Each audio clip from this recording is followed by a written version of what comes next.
My guest today is only 22 years old. I actually used to bag groceries for $12 an hour. I used to think that the way I was going to live my dream life was by working a job. He had no investors. Sold everything in my room. He has no trust fund, and he's making more money than people that are twice his age. One man's trash is another man's treasure. What is he doing? Picking up junk. So I'd ride my bike 10 minutes to the dump and be carrying TVs and speakers home in my arms, riding with no handlebars sometimes. I know it sounds simple, but wait until you see these numbers. Last year, we went from around $1 million to $3 million in sales. The biggest mistake that almost put him out of business. Came to this point where I had to make a decision. Am I just gonna spend all of my earnings here on my dream car and flex on everyone? And that's when I made the mature decision and reinvest every penny that we had made into a dump truck. And this one decision he made changed everything.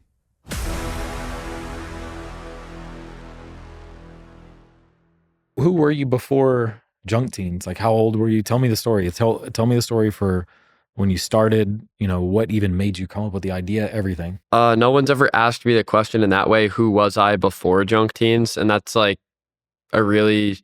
that's definitely something that I want to answer, because I was never really fully an entrepreneur. I used to think that the way I was going to live my dream life was by working a job.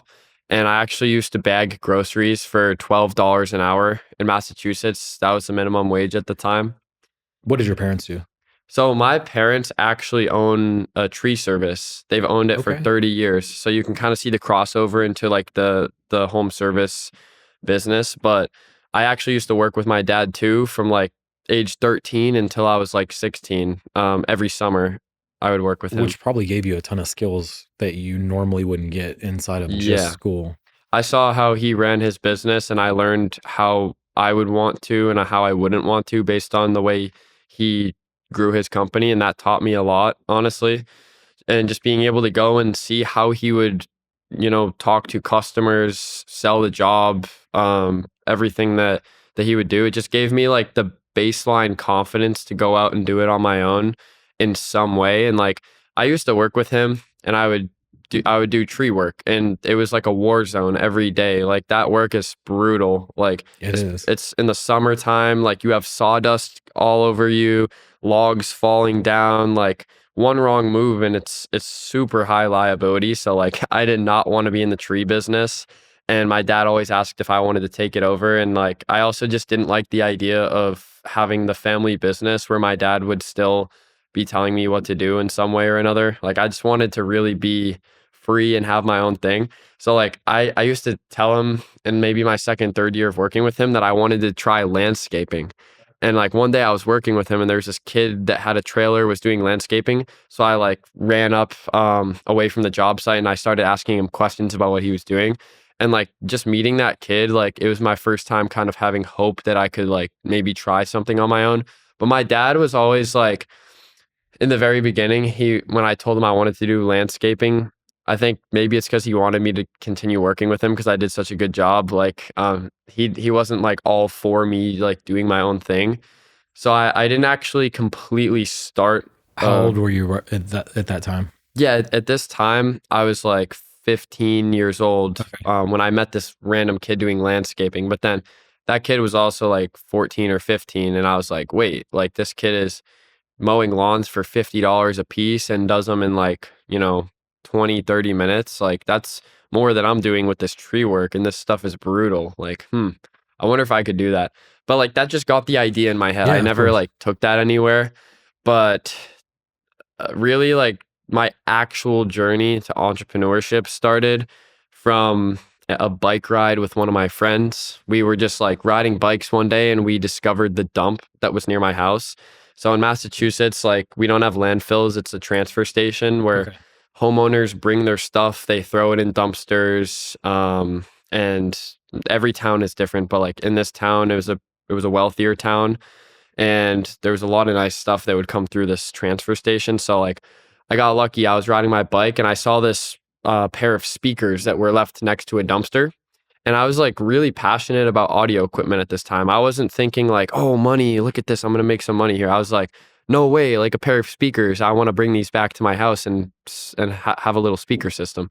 So like I I saw that value in the trash, and it's like one man's trash is another man's treasure, and that's how I felt in that moment. So I asked the guy at the dump, and he said I could take them. So then once I brought those home and tested them out and they worked, that was like a spark that like it just started there.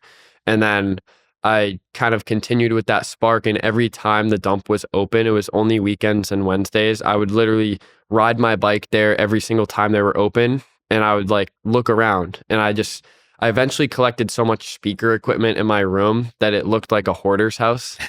And this was the actual moment when I discovered entrepreneurship, because my mom was like, Kirk, you have to throw all these speakers away. Like your speaker system's shaking the whole house, and like your room looks like a mess. And then and then at that point I was like forced into a situation to figure out what to do with all this value I had collected that was driven from my passion of audio equipment, not because I wanted to make money. And then I ended up selling my first radio on Facebook Marketplace for $50. And I made more money working any job I'd ever worked in a shorter amount of time and doing something I loved. And then that's when I realized, like, okay, this is like, I'm working for myself and this is entrepreneurship. And I love this. So I literally just like sold everything in my room. And from that point, started just collecting anything I could find from the dump and reselling it on Facebook Marketplace. And Okay. that's how Yeah. it like really all started. 100% margins. That's Yeah, good. yeah. It was, and I had to ride my bike because I didn't have a car, I didn't have a license. So I'd like ride my bike 10 minutes to the dump and be carrying like TVs and speakers home in my arms, riding with like no handlebars sometimes. And I did anything I could to like, hustle and make money. Yeah, yeah, that's really cool. How much did you save up? Like, so what's the next step? So you started selling speakers, and did your parents, you're still in school at the time because you're 16 years old-ish, Yeah. and what was the plan? Did your parents like, hey, you need to go to college, or hmm what are you going to do after you graduate? What happened after that?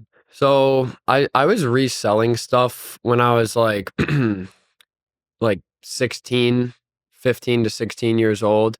And then there was like a little break during COVID when I wasn't allowed to sell stuff. And my brother, during that time, we would go door knocking, asking people for lifting weights to build our home gym. And we would sell them on Facebook Marketplace for like $3 a pound. So if we found like 245 plates, that was almost $300 right there. And it was really successful. Like, cause everyone would just see the kids. We would have our little pitch like, oh, all of our friends are home playing video games and we just want to build a home gym. Like, do you have any leftover weights in your basement? So like, I don't know, that was a little break in between.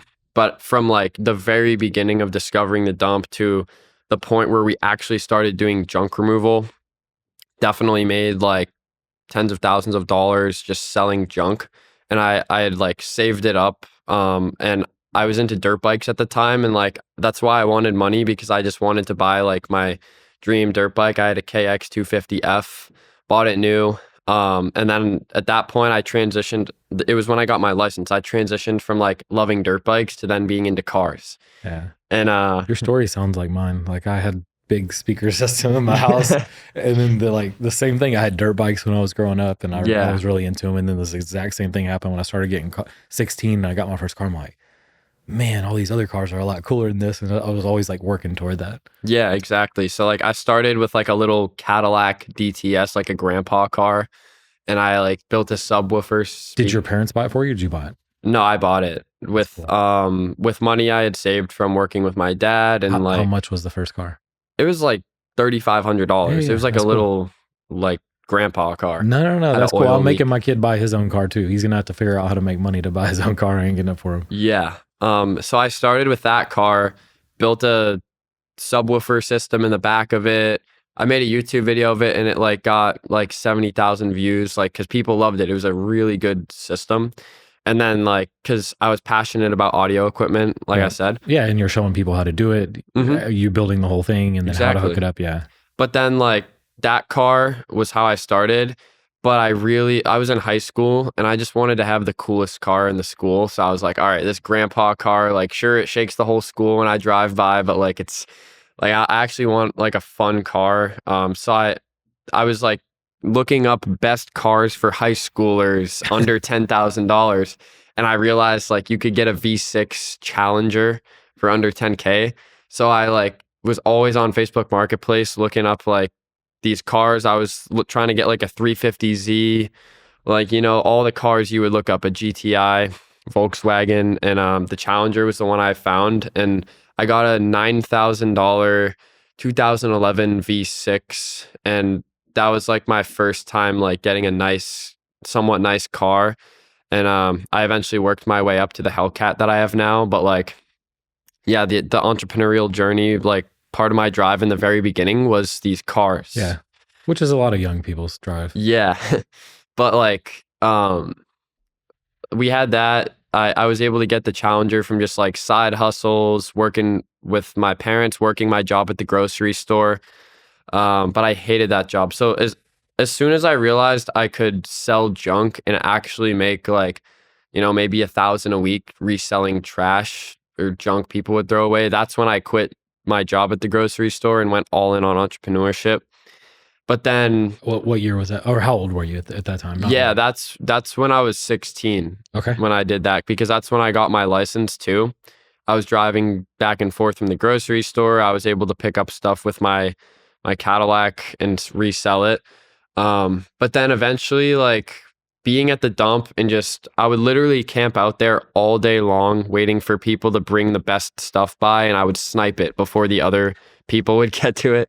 And I had like a whole system going for reselling stuff. But then eventually I realized people would pay me to take their junk and then I could also resell it. Yeah. And that is when I teamed up with my brother and we bought the pickup truck. It was a 2007 Ford F-150 that we bought for $4,000. Okay. And like First work truck. yeah, our first work truck. So What was the actual moment though that you decided to get like, I'm gonna sell junk. I'm gonna go knock on somebody's door and I'm like try to sell my first job. So you bought the truck first? yeah, so the reason I bought the truck first is because I was able to, it would help me with like transporting items course, yeah. from the junkyard. But there were guys that worked at the dump that did junk removal, which is how I was originally introduced to the idea, because they saw my hustle. And I would, to like build the relationship with these guys at the dump, I would stay after hours and help them clean everything up. And then they would start saving stuff for me. And then That's cool. that I didn't have to like camp out there all day, because sometimes I'd just show up and they had a pile of stuff for me that I would go resell.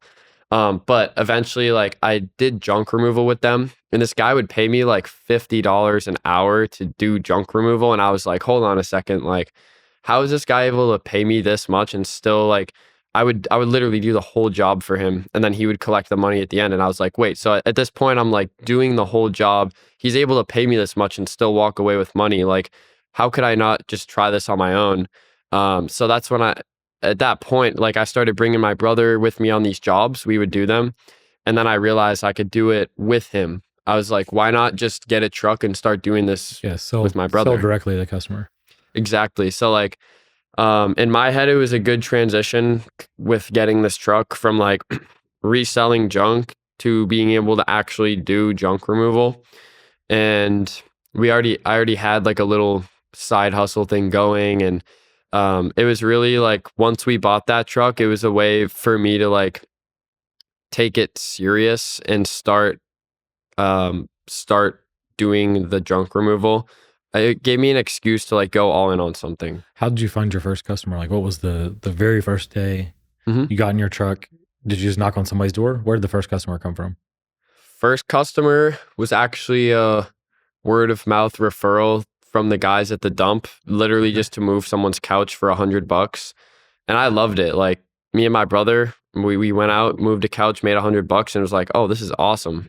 We used our pickup truck. But then the real way we started getting customers was through posting on Nextdoor and local Facebook groups and giving business cards to everybody and telling everybody about it. And that was the very beginning. And honestly, like we started with our business called K&J Removal and Disposal. We weren't junk teens from day one. So we did a little bit of landscaping, moving, junk removal, anything we could with our pickup truck to make money, because we just wanted to, you know, it was my first summer of working for myself too. It was actually I was 17 when we bought this pickup truck. My brother was 15, and we're just doing whatever we could to fill up our days. There wasn't enough junk removal jobs for us to be like every day working, so that's why we tried out all these different trades. And so you didn't set up LLC at first. You didn't set up a website. You just Yeah. went and sold jobs Yeah. until it worked. And that's where I think a lot of people get tripped up, is they think that like they have to do all this stuff before they actually start making money and proving a concept. Where like in my head, it's like, I don't want to like do all the extra stuff until I know it's actually going to work. Like just test it out. That is where most people get tripped up, especially when they're younger. They think that like, oh, I got to have my LLC to start. I have to do this. I have to get this in place. Mhm. And that's what it keeps them from never even starting. I think they use it as like an excuse to like keep learning maybe a little bit Yeah. more, but they never pull the trigger. Yeah. So, just for everybody listening, you don't need any of that. You need to do what he said and go prove up the model. Like, is it going to make money? And then you can quickly go do all that stuff and turn it into a real business. Exactly. And then basically, like, I'm really thankful that I had parents that were already running a home service company, Yeah, because it helps. that made the transition from us with like a little side hustle to actually running a real business. Because my mom saw us and what we were doing, and she was like, all right, you guys are actually running a real business here. Like, you have to set up this stuff. And I didn't even know what an LLC was. Like, Yeah. I was just, in my head, I was like, all right, I want to keep upgrading my car. Like, I need more money for that. And we were doing this work. But then my mom helped us set up a sole proprietorship in the very beginning, just to have some sort of structure there. And my mom has helped us with our accounting in the very beginning. Now we have an accounting firm.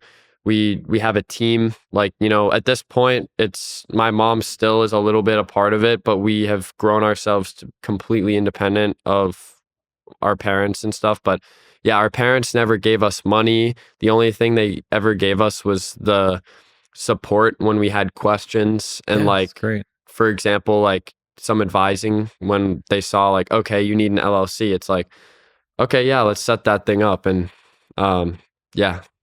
I I feel like, I mean, that's kind of what I would plan to do with my kids. Like, I don't want to give Hmm. them anything, Yeah. but then they stop trying to figure it out. And sometimes Hmm. if you have money given to you for something, you're less likely to go and do what you did and like really hustle to try to figure out, try to prove a business model. They might be wasting money on different things, but what I am going to give him is the skills, every skill Hmm. he needs to start the business, like before he even gets to your age, is my hope. And then, hopefully I don't have to give him any money. Hopefully he can figure it out himself and go hustle like you did Yeah. is the goal. I just think you learn so much from doing that Yeah, early exactly. on. But yeah, that's super cool. And then so in our first summer of working together, we were doing all these different side hustles, because in my head it was like, all right, the more work we do, the more money we're gonna make. And then it was like our second year when I just did some reflecting during the slow season in the winter when I was in school. And like, a big reason why I started all of this is because I wanted to buy my dream car. I wanted to buy a Hellcat, and I wanted to have a Hellcat in high school and have the coolest car in the whole school. But then I kind of came to this point where I had to make a decision. Am I going to create a real business, or am I just going to spend all of my earnings here on my dream car and flex on everyone? And that's when that's when I made the mature decision to turn what we were doing into a real business and reinvest every penny that we had made into a dump truck, and then rebrand from K&J Removal and Disposal to Junk Teens. What gave you the idea for the name? I like remember this so well. It was I was just I was upgrading every part of the business, creating a website, and I was like, all right, we definitely need a better name. And I was in my room one night, and I had like maybe 20 different names written down, and I like wrote down the name Junk Teens, but I think I like skipped past it like a bunch of different times. And I think I was just like laying in my bed right before going to sleep. And I remember it just like clicking so much that I like ran into my brother's room, and I was like, Jake, I got the name for the company. It's going to be Junk Teens. Think about it. We're teenagers. That's why people are hiring us. and we do junk removal. So it's like teenagers, junk removal, boom. And like we would always post on these Facebook groups like, hey, we're local teenagers doing this. People want to help you out. Exactly. And like that's why we grew so much, because we found this niche of like Facebook moms and our local community that would literally hire us just because we were young. And I branded the whole company and the mission around that, because that was our bread and butter. That was our competitive advantage. And yeah, so like I turned the company's whole mission into that direction that worked, and I built a brand around it. Not a lot of people will take all the profits and go invest in the business. And that's where people don't understand is when you start something to Mhm. grow it to the size that you've already grown to, that's what it takes. Like you can't take all the profits out or you'll never have the money to grow and go buy trucks and go spend more money on advertising and go Yeah. hire more people if you're pulling all the money out of the company. Mhm. So one thing my very first business partner taught me pretty well, he was very like conservative guy and he's like, hey, you can't be a burden on the business. And so always remember that. And luckily I wanted to create something really big too, although I still love cars a lot, but I knew that if I created something really big, I could buy whatever I wanted at some point. Like it wouldn't even matter. That's what I thought of. Yeah, it's like you can go buy 100 Hellcats at some point. In delayed gratification, it's like the best skill that you can have. It's like, oh, I can buy a Hellcat right now, or I can buy even a new car, or a nicer car, and a Lamborghini. But it's like, or I could just wait in 10 years. I can just buy whatever I want, like anything, and it won't even be a struggle. Like you're not spending your last dollar on it. Yeah. So it's super cool. Not a lot of people have that. I think that's why, especially with. So I love what social media has done as far as like giving people access to information and Mhm. other people, and they're like seeing what's possible. But the downside is it looks like everybody like can have an overnight success. Like, oh, they just opened this business and they bought a Lambo. It's like, no, it's not really like that. Yeah. In real life, if you want to build a really strong, big company, you can't spend it all on just things that are not going to grow the company. Yeah. Exactly. And I think that there's this maybe false perception that social media is why our business is so successful. And it wasn't even until our third year in business that I started posting on social media. And for home service companies or like boring businesses that aren't really like involved in social media, you literally don't need it at all. And the way I see it is that it's like steroids for the business. Social media, all it does is like add a little cherry on top or some fuel to the fire to make it unique and original. But I don't love the idea of having the social media be the foundation of the company, because it is volatile. Like you're relying on views, or you're relying on like a certain audience or niche working, and like I'm happy that we started this thing without social media being like a big part of it. Driving the leads. Yeah, I mean, I guess you could say Facebook is social media, but it's different than like all the hype stuff with TikTok, Instagram, YouTube that like the younger generation's on. We were just targeting the old people that had money in the beginning to build a business, and then we started getting into the more hype stuff once we needed to hire more people and build a real team and a brand. So I think like the images that people see on social media makes them think that like they need all these views and they need all this stuff to even be able to reach this level. And like we would have been able to be making millions of dollars if we never posted any videos on social media. Yeah, you still have to have a really good service. You Yeah, have to do a really good job, and you have to do it at a fair price. Like somebody has to see value in it. It's not just they're not just buying because it's on social media. exactly. Yeah, you still have to have a good service to have repeat business, to get referrals, to continue to grow. Mhm. Take us through the typical job from like the moment like you get a lead, and then you're like headed to the house. Like how does that work? Yeah. Right now, a lot of it is residential homeowners. And essentially, like a pretty common situation is there's a garage that needs to be cleaned out, because over time, people have just accumulated stuff there. Oh no. Holiday decorations, toys that the kids aren't using anymore. As life goes on, people accumulate different things, and That's the a big one. garage. That's a big one for us. Like the toy thing gets Yeah. crazy, and I don't buy him anything. Like we buy him nothing. Mhm. But you have birthdays and Yeah. family members and people that know us, and they come over and bring gifts, which is fine. Mhm. But it's like, and then he plays with like a quarter of it, you know, and then it's like I give a lot of it away, and Yeah. I mean it just builds up. If not, I'll have just endless amounts of just crap in my house. Exactly. And there's probably a certain spot in your house that you start storing that stuff, whether it's the Yes. basement, garage, shed. So, like, there's these common places where stuff accumulates. And that's a pretty common one is people will just literally hire us to clear out that space because they're at a time where maybe their kids went to college or they just realized by something made them realize that this space is all taken up by this clutter and they want to park their car in their garage again, or they want to be able to use their shed for their lawnmower or whatever the situation is. Like, people call us to clean the place out. Another really big one that drives a lot of revenue is clean outs. So, like, this one happens when people are moving. Yeah. If you owned a house your whole life, you accumulated all this stuff from your whole lifetime, and now you're moving to a new house.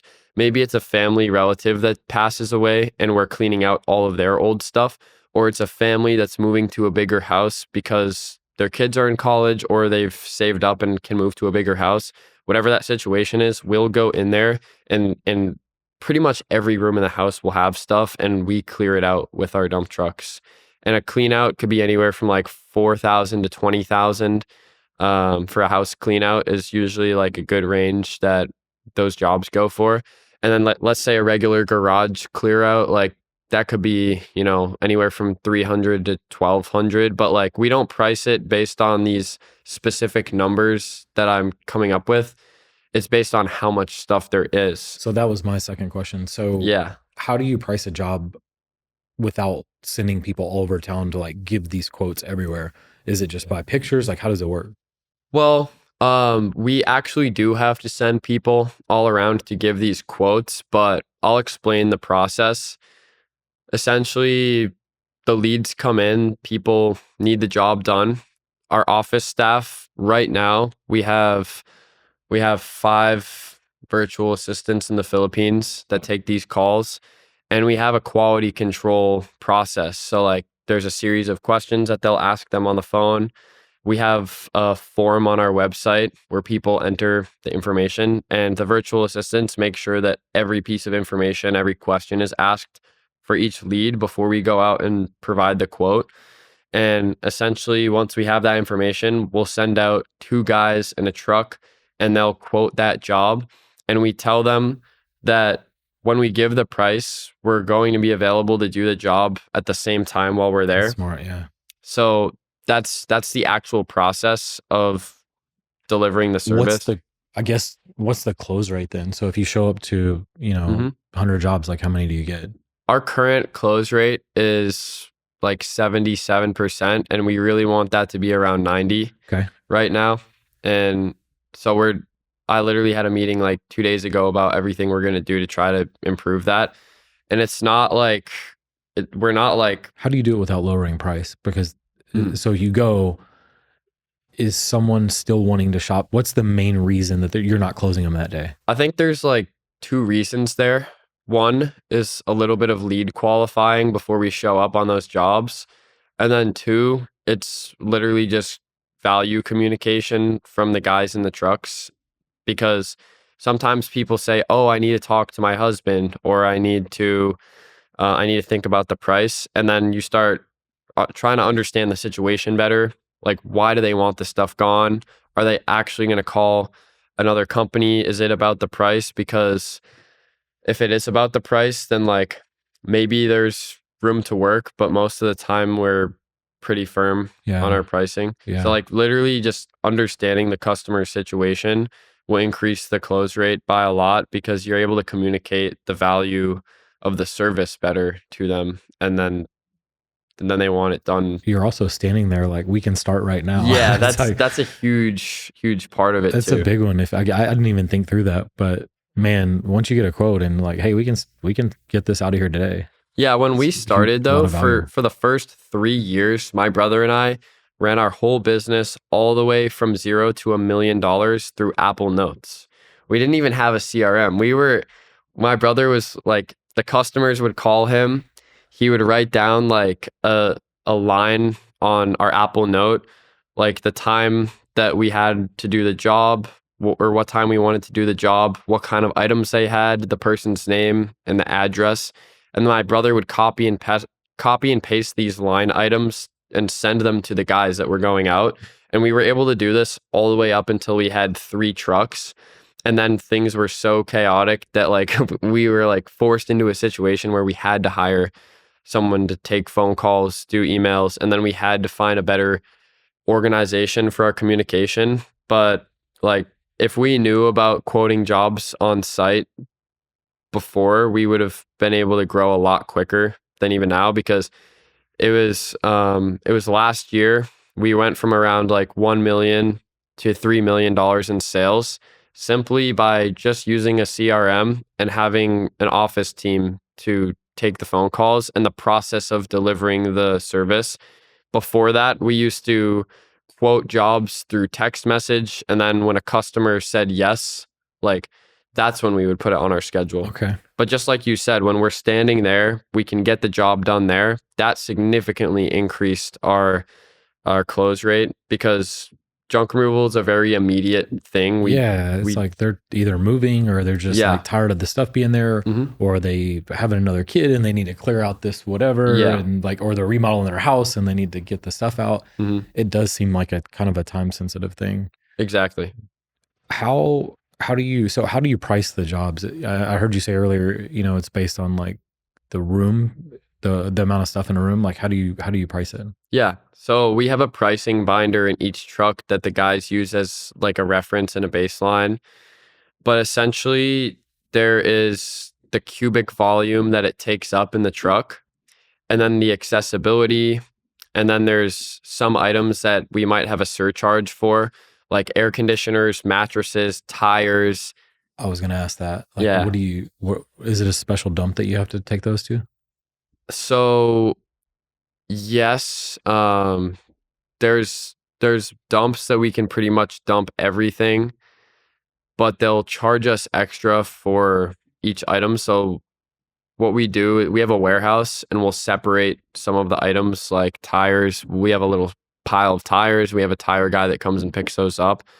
But like, let's say you were a one-man show with a pickup truck and trailer or something, you could go to a lot of different tire shops. They'll take your tire for $10 versus the dump will try to charge you Charge you more. 60. Wow. And scrap metal, for example, you can get paid to remove that. But for the pricing, Yeah. I want to get more like specific on the pricing so you can understand better. The baseline is the cubic volume it takes up in the truck. And then we have these small factors that will affect every single job. And that's like why we have to quote them in person, because every job is so unique and there's so many variables that affect every job, that there's not just like a systemized pricing model that we can use. And there is, but it only goes so far because every job is so different. Is AI good enough now to where if you took a picture, could you understand the cubic volume or close to it to where you could do it faster? You definitely could. And that is something that we've thought about. And we tried it 2 years ago. I don't think it was, though. I don't think it would have been that good 2 years ago. It's definitely something that could be done now, but people really value the human to human connection. Yeah. And just a guy going in there looking at what it is and then giving them a price. When we do the job, it's not about the price. It's about the value and it's about what they actually need done. So if you turn your system and your process into delivering the price, you're just not going to be able to grow as big of a company as you could have. Also, your margins won't be as good. I've dealt with this. I'm never going to sell anything off price ever again in my life. Exactly. So we 100% could develop a model like that, and it would work at this point with the technology we have. But it's just a lot smarter for us to be able to quote the jobs in person. And like, if you were to ask me that, like even a year and a half ago, I wouldn't have had the same answer, because we've changed so much in our business. Like for the first 3 years, we were quoting based off of price. We would send the customer the price, and if they said yes, then we would go do the job. And I think our operational efficiency was a lot higher then, because it would just be like job after job, boom, get paid. But then like the amount of jobs we would actually closed was less. Our price per lead was higher. So overall, I feel like we're able to deliver a better service now because we do it the way we are. But for the first 3 years, we had no idea. We were just like doing whatever we could and figuring it out. Like we literally used Apple Notes and didn't have a CRM for 3 years up until $1 million. We were running like $1 million side hustle basically. That's how everything starts. Nobody has it all figured out on day one. Yeah. Walk us through how you handle. I know we talked a little bit about tires, mattresses, and some of the disposal. And then earlier today, you talked about, or earlier in the conversation, you said, I sell a lot of this stuff when you were Yeah. buying it at the dump or getting it at the dump for free and then reselling it. So when you pick up a whole garage full of stuff, is there somebody that sorts it, like recycling, scrap metal, selling the tires, like selling this furniture on Facebook Marketplace, donations? Like how do you like divvy up all the stuff that you pick up? Yeah, so our warehouse is basically like our little hub that all the trucks run through all day. And we have a lot of dumps that we go to in Massachusetts, but the warehouse is how we're able to repurpose a lot of things and it saves us money on dump fees. But it's also really good for marketing because people love the idea of their items being repurposed. So what we do is like the office staff is trained on jobs that will have reusable items. So like they create schedules around like having our warehouse as a pit stop and the guys will just drop off reusable items there. We also have a metal dumpster. So like the guys will just drop their metal in the metal dumpster. Sometimes if you have like a full truckload, you could get it all the way back down to a quarter truckload just by maybe putting some furniture in the warehouse and unloading your metal. So with our warehouse, we resell a little bit. It's honestly not a big revenue driver and it's a huge hustle if you actually wanted to turn that into a business. It's very hard to build systems around reselling random individual junk items. At that point, we would have to open a thrift store for it to actually become some sort of business. So we just have like a guy on our team right now who sells stuff on Facebook Marketplace pretty much, and we have a percentage split with that. But the big one is our donation partners. We have bins in our warehouse. We have like 20 different bins labeled from like toys, books, clothes, electronics, and all these random items in Oh, that's categories. cool. Yeah. And they have to be different categories or else it's hard to find someone that will pick them up. And so you have different charities, different donation places Yeah. swinging by every week. Yeah, Is it yeah. a weekly basis, a daily basis? Like how often do they come? In the summer, it can definitely be weekly or bi-weekly. In the winter, it's slower though, so like it can be like bi-weekly to monthly. But usually we like collect a bunch of stuff and then we'll do like one day where we just empty the whole warehouse instead of doing more consistent pickups. How big is a warehouse? It's like 3,800 square feet. Okay. Yeah. And then we also have a little like concrete pad where we have our metal dumpster, throw some tires and stuff there. And then we bring them to a tire shop when the stack is big enough. But yeah, like the repurposing is something that we do more for like the peace of mind with our clients to know that their stuff isn't all going to the just straight to the landfill or the dump. But there's not like a ton of money in the reselling, honestly, which is why we started doing junk removal because it's a real business that you can scale, delegate, and build systems around. And reselling junk is not easy to do that. Maybe with AI these days, you could have like a Yeah. claw bot that like manages your Facebook marketplace and maybe it's a little bit more systemizable, but like it's not like the best business to be in my opinion. And I couldn't see myself scaling a reselling business nationwide. Like I wanted to go big. Yeah, you focus on your core business. You can always find somebody, like you said, if there's somebody that'll partner and you can just split it and maybe get another revenue stream, but you're not Yeah. doing anything. They're just coming to pick it up and they're selling everything or Yeah. reselling everything. I mean, like almost consignment Mhm. type. Yeah, exactly. So we have like wholesalers that will Okay. come and like, for a bunch of furniture, they'll fix it, flip it, and they'll Yeah. just give us money for it. Yeah, that's great.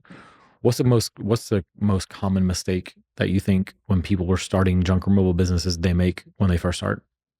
Yeah.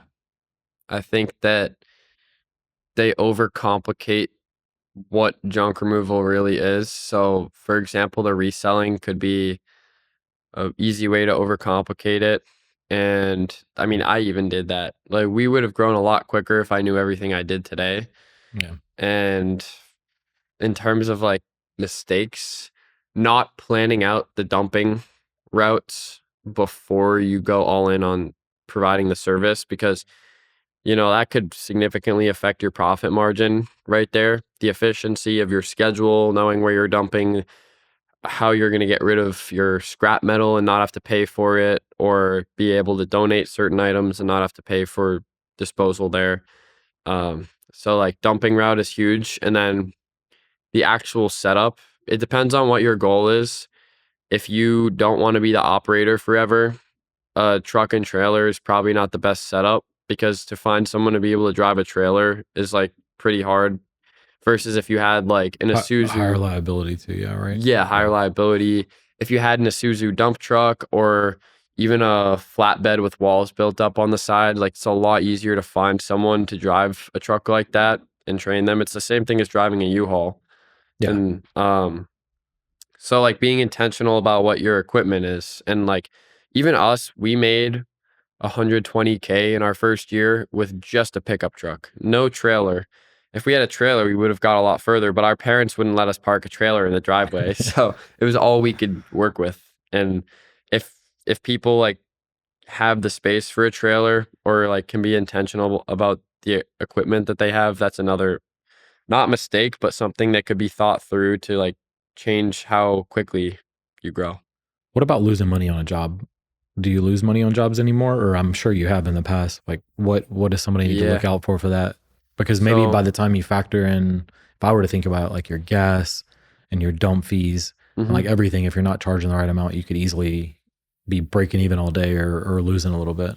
Yeah, so I just had a meeting 2 days ago with the team, my brother, the manager, and an operator that we work with, and like we kind of just realized that we need to very clearly know what our break even numbers are with these trucks, because if a truck goes out and it brings in $2,000 on the day, but our break even's 1,500, and these guys worked 15 hours, then we need to start looking into those routes and figure out like what specifically happened in that day that we can avoid moving forward.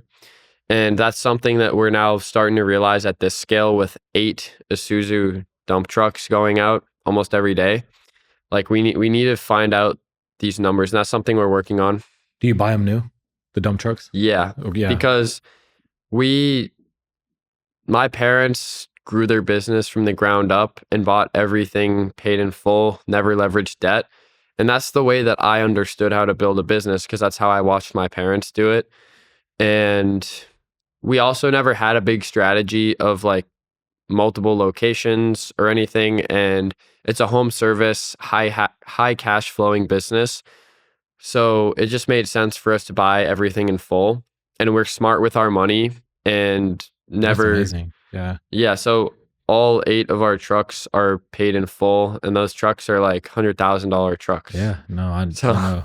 And then you also have less repairs and maintenance. Like if a truck goes down, if you have a yeah. used truck, then you're not making any money for the day. Oh yeah. The used truck thing was just like it. We dealt with that in our Yeah. industry. Okay, that's a mistake. Like It's if extremely tough. you're asking about what mistakes do people make, it's like buying a used truck isn't a bad thing if you're like just starting out and you have to do anything you can to make it work. But if you have the budget and you're trying to build a scalable business that doesn't have problems, like yeah, buying new is definitely the way to go. Um, and I'm not sure if I would recommend somebody to finance a truck from the beginning. Like I don't have that experience, so I don't want to speak on that kind of advice. But like for me personally, like I I had to learn how to fix my own cars and trucks. So buying used worked for us in the very beginning.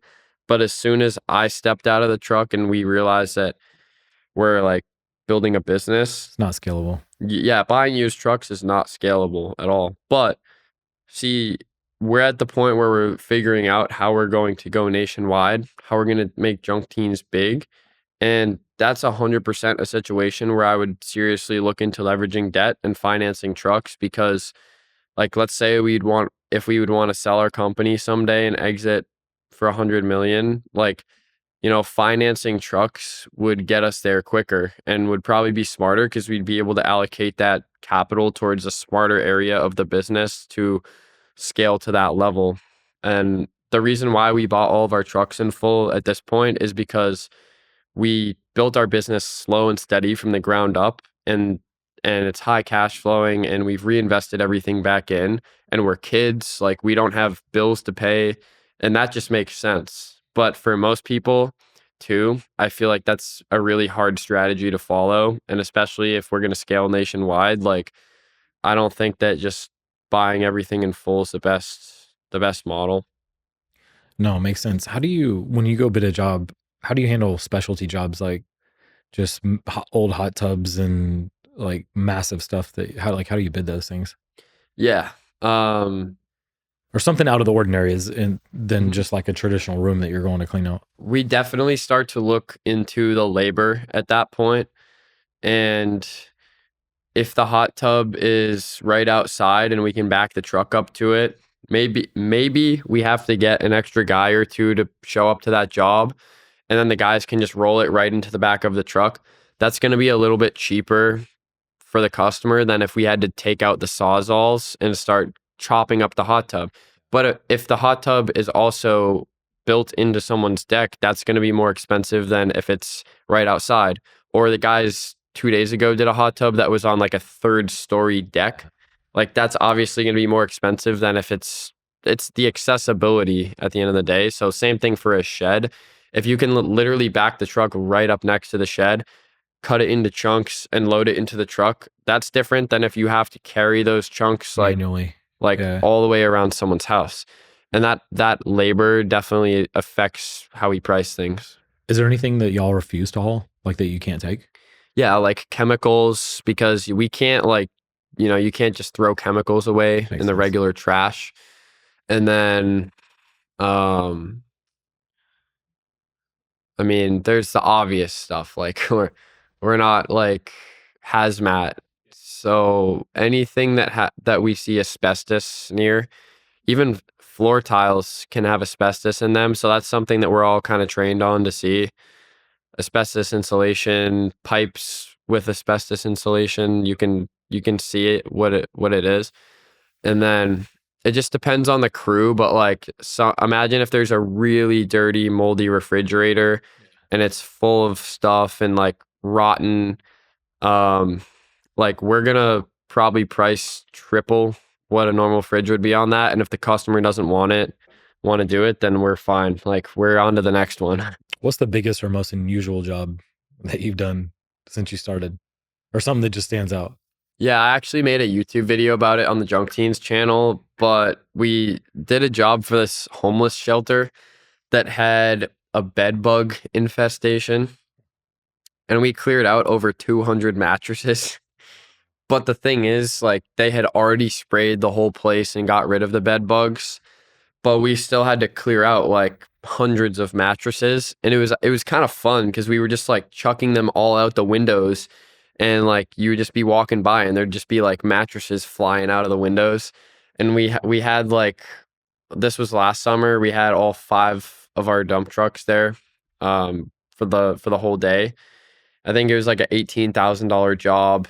We had like 20 guys there. We're just listening to music and just hanging out and removing mattresses all day.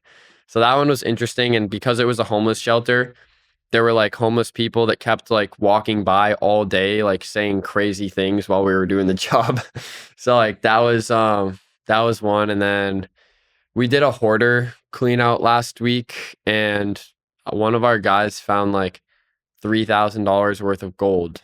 So like that kind of stuff happens all the time in junk removal. Um, but yeah, like I'm sure we found some. Oh, I remember another one. There was a guy that got evicted, and he had a lot of collectibles, and we just took all of them, and like that's what they hired us to do.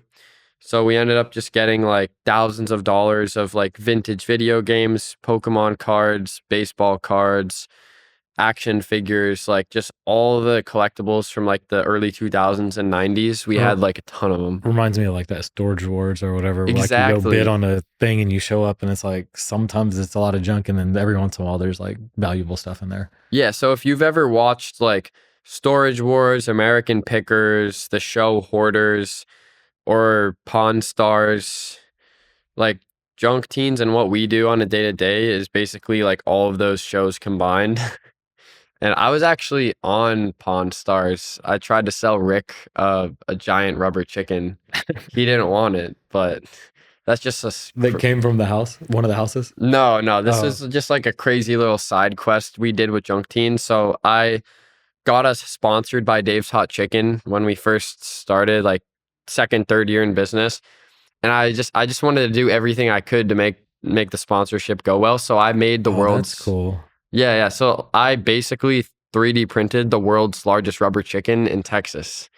And I got it shipped out to Massachusetts. And I remember like Pawn Stars, they were doing a series where they went around every state and they set up in like a place and people would bring them their stuff. And I saw it on Facebook. Someone was like, "Oh, Junk Teens, you should bring some of the cool stuff you find."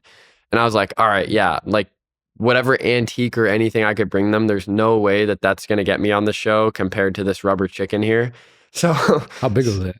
it's like 5.5 feet tall, and it squeaks too, and it's in our warehouse Okay. right now. But yeah, I just brought that thing there, and the producer immediately saw it, and it stood out, and they're like, "Hey, you come here," and yeah, I was like on the show from that. That's cool. Yeah, What about software? What software do you use? And I know you mentioned a CRM a little bit. yeah, What's the main software you use to run the business? yeah. I think right now, the main software that we use would be Jobber, and that's how we run our scheduling. We update our customers where we're going to be. We collect payments through that. There's a lot that we do through Jobber right now. But on the back end for accounting, we use QuickBooks. For some of our customer information management, we use Go High Level. We also use Go High Level for lead tracking too. Yeah, that's what most people use. Yeah, it's really good. And then I personally use Notion all the time for like Notion is basically like Apple Notes and Google Docs combined with way more like features and integrations. Like you can basically link your Notion to Claude and it can pull stuff from there. But it's very good for like notes organization or if you're doing something online, like managing a team for anything creative work, it's really good. That's something that I use every day. Like let's say I'm coming up with a YouTube video idea, I'll plan it all out on a Notion page. Or if we had like a huge job coming up and I want to, do something with the team or whatever it is, I'll like just organize that whole plan on a Notion page and then I can share it with people. So that's another one. I'm trying to think if there is anything else. Obviously, like I use ChatGPT and Claude on a daily basis. I was gonna ask that. Like, are you just using like regular AI tools? Yeah, like What are you mainly using it for? So as a business owner, I'm like the visionary of the company. I mean, that's why I'm here, being able to tell our story, but also get advice from you on how we can scale Junk Teens from here. And I use ChatGPT and Claude for literally just asking myself questions. Like business consultant? I Yeah, mean, yeah, literally. yeah. So I also I think very deep about of everything, and I love to think deep about things. I like intellectual conversations, not surface level conversations. And there's always the most random questions that are so niche and deep that before what I would do, and I still do it though, is I would just call up whoever I think of in my network that is like would have the answer to that question and I would just have a conversation for like 30 minutes with them. But now a lot of the times I'll go on ChatGPT and just ask that same question and get a very deep niche specific result. And an example is yesterday I was kind of just introduced to the word agency and the idea of somebody who has high agency.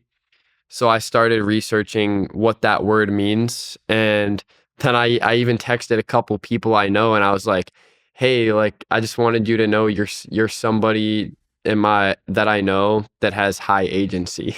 And like just like being able to like learn very niche and random things like that through AI, it's to me it's so valuable.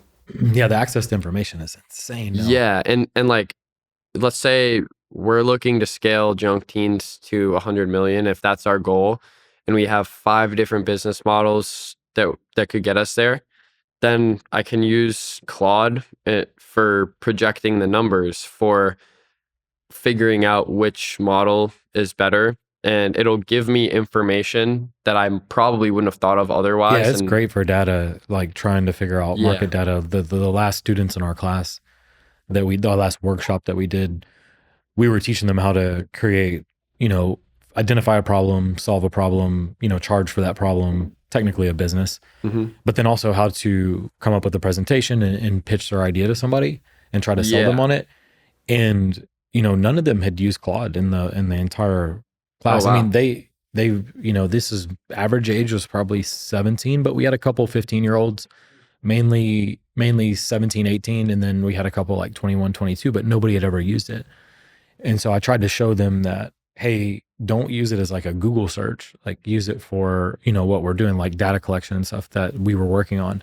Like, so they were able to go find out information that they would have never known when they were pitching their business idea that they could Hmm. have never got. I mean, maybe months and months of like just researching, but now they can just pull up all the market data, the size of the market, you know, who their target customer is. Like, I mean, there's so much information on there. Yeah. And so like I taught them how to do all that and they're like, man, this is really cool. Yeah. It's just not a lot of people, it's still not mainstream, even though it seems like, because we use it all the time.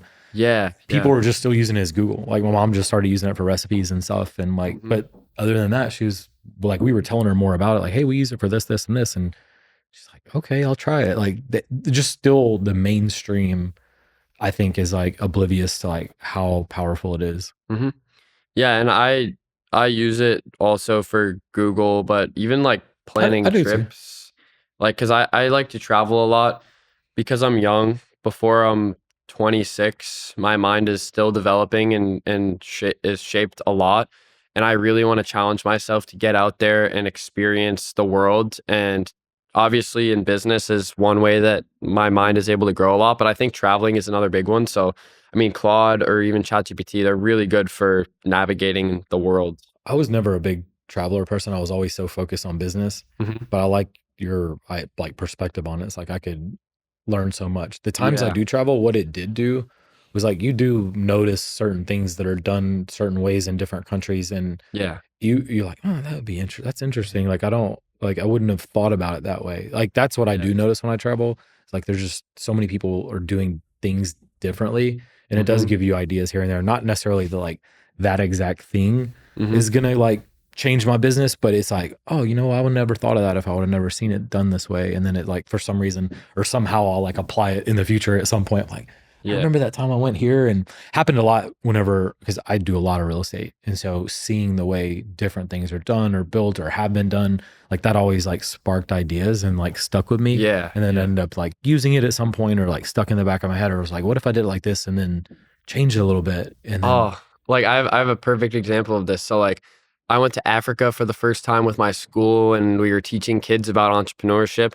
And I was looking around and I saw Caterpillar machines being used to build everything. And then I realized like, okay, the whole world uses Caterpillar. So I asked like some of these guys, like, why do you guys use Caterpillar machines? And they said because it's better than buying any Chinese machine or any other machine in the world because they'll last the longest and you'll make the most money by buying the reliable machine. So I realized like, yep. okay, if everyone in the world uses Caterpillar, that's a company that I understand and believe in. So I ended up putting like, like 8K into Caterpillar like 2 years ago. And then the AI boom happened. Then that investment like 4X simply just because I traveled the world and realized like, okay, this is a company that the whole world uses and it's real. And it's not like some inflated tech company. It's like, I want to put my money into stuff that I actually understand. And like, that's something that traveling got me. But honestly, the biggest thing for me is that back home, I am the junk teens guy. I'm Kirk McKinney and I'm the successful entrepreneur. But when I travel, all of that is gone and it's just me and who I really am. And nobody knows who I am back home. I don't have a reputation. I don't have anything, and it forces me to figure out who I am in the deepest way possible. And that's also part of where I've developed a stronger passion for music, because sometimes when I'm out and abroad, I realize like music becomes something that I gravitate to. And I think part of it is because it's something that, like, no matter where I am or who I am or what I'm building or what I'm doing, music is something that I can be completely myself without any external factors. And it's also the language of the world. When I was in Africa, I was trying to talk to these kids and teach them some stuff, and like they were just looking at me straight in the face, like, "Who are you? You know, Mr. White Guy, Mr. Savior." And it was just like kind of, I felt like so bad. But then I pulled out a drum from my backpack and I started playing the drums. And then one kid started dancing, another one started singing, and then eventually this entire group of kids, we were all together in this moment just because of music. And then that's when I realized that it was the language of the world, but something that was really special to me because it brought like all of us together, even though we had nothing in common. And I think that music can unite people in a way that like literally nothing else can. And I love that. And I think it can have a really good impact in the world. Um, so a super side note, No, but no, no. It's all perspective and yeah. interesting. Did you travel? Do you travel by yourself or do you travel with other people? Well, I okay, so honestly, like the first, I'll like answer like a different question, but getting into this one, Yeah. like when I first started traveling, I used to think that it was a waste of money that I was going on vacation. That's what I used to Hmm. like. I couldn't get past that mental block. I was like, I was spending money Yeah. that I Uh, could be spending on my business. Like it was really yeah. hard for me. I was because I was in investment mode. I'm like, Yeah. Yeah. Yeah. like Yeah. and So, I was also taking time away from my business, and I felt like in yeah. my mind, like I'm vacationing. Somebody's gonna beat me, like because Hmm. I'm Hmm. just like doing other stuff. So like that's how my mind was programmed ever since I was young, and I would always think like if I'm spending money, it has to be somewhere that it's eventually going to come back to me, because I'm also smart with my money too. Like every car that I've bought, I've never lost money on it. Even the Hellcat, I've had it for 3 years and I could sell it and maybe only lose like 5K. They stopped making Hellcats. It's like those cars hold their value so well. I was And always the same way. I was like, how can I not lose money in some doing something I like? So I was like, I yeah, always tried to make offers, exactly. buy used, figure out somebody that need to get rid of it. Like my first exotic car or higher end car came during like when the whole world was collapsing in 2008. And Yeah. it was just a Wow. random time where the guy, my broker had like, he said, the guy has like 6 cars here. He's like, you just want to make an offer on it. He'll probably take it. He needs to get rid of these. Mhm. And so I'm like, man, there's no downside if I get it for this price. He's just going to tell me no. And if not, I'll go there and buy the used car I was going to buy anyways. Mhm. And he said yes. And so that's how kind of my first like high end car. And, but then I was Mhm. always like, and I'm a real estate guy. So I was like, I need some equity and everything. So I would always Yeah. try to do that from then on. And, you know, there's been some that I lost money on but for the most part, like I don't go buy a new car off the lot. Like I've only bought Yeah. one new car in my life. And that was a Range Rover during COVID because the used cars were more than the new cars and the new body style had coming out. Oh, wow. Yeah, it was crazy. It is insane. And the new body style came out. So I was like, well, this is the first time ever that like I'm just not gonna wait till it drops in price. It was like and I needed the car anyways. And my other one had like so many miles. It was like insane, like 250,000 miles. Wow. So I went ahead and got that. That was my first new car. And still to this day, like I still buy cars that are good deals, or I know that I can, again, I might lose a little bit, but for the most part, like I'm not taking like a huge hit on these higher end cars. And Yeah. then Yeah. now I'm really getting into stuff that only increases in value, like Mm. old stuff, classics, a lot of the older Ferraris that are like just keep going up and up and up. And so Yeah. I'm able to Exactly. enjoy it, but it's also kind of like a watch or something. Like over time, like it keeps gaining more value. And so that's what I've been doing lately. So I Yeah. can still do my passion, but not like just like burning money on something, you know? Yeah, that's also why I like cars, but I'm also in this weird like middle ground right now that like, the next step up from a Hellcat, it's hard to find a car that you can buy that's not going to lose value. Yeah, it's tough. And that's something I like a lot about the exotic cars is you can buy them and they can even appreciate. And like, I definitely want a car like that. And I'll drive it though. Like, I'm not the kind of guy that'll just let it sit in my garage. I do, But but I do too. And so yeah, I yeah, factor that in. Like, I don't want to just buy it and look at it and be like, oh, I don't want to touch exactly. it. Like, I bought that old Ferrari and I was like, I'm modifying it a little bit, and no Hmm. Ferrari collector would ever Yeah, do that. yeah, And it's like stuff I want because I want to drive it, and it'll still be worth more. It just might not be worth like tip top collector money at some point. It'll still be valuable and still go up. yeah, And so exactly. I'm like, I still want to drive it. And so, but I still try to get good deals. I bought that one at auction. It was the cheapest one in the country. Like, even if Nice. I modify it, it'll be really good. I went specifically to the auction to buy that car. I Oh, walked wow. in, it ran, I bid on it, I won, and I left. And Yeah, that's awesome. and now they're like, the cheapest one in the country is like 200, and I paid 110 for it. So it's like, Yeah, that's awesome. yeah, and I think it'll be the next How long 500, ago did you buy that for like 110? 2 months. Oh, wow. Yeah, this is recent. The cheapest one in the country right now is like 200.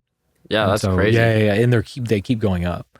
So it's cool. Anyways, same thing. I try not to Nice. lose money on anything I do. Like, I'm not just gonna burn it. Like, I could be Yeah. investing that money into another project or real estate. Like, but I still like to do certain things. That's one of them. It's probably the only thing that I like technically, like, I wouldn't say waste money on, but Yeah. not the best investment. Like, from an investment standpoint, not the greatest one. Hey everyone, real quick, I just want to let you know this podcast is 100% independent. No ads, no sponsors, just real.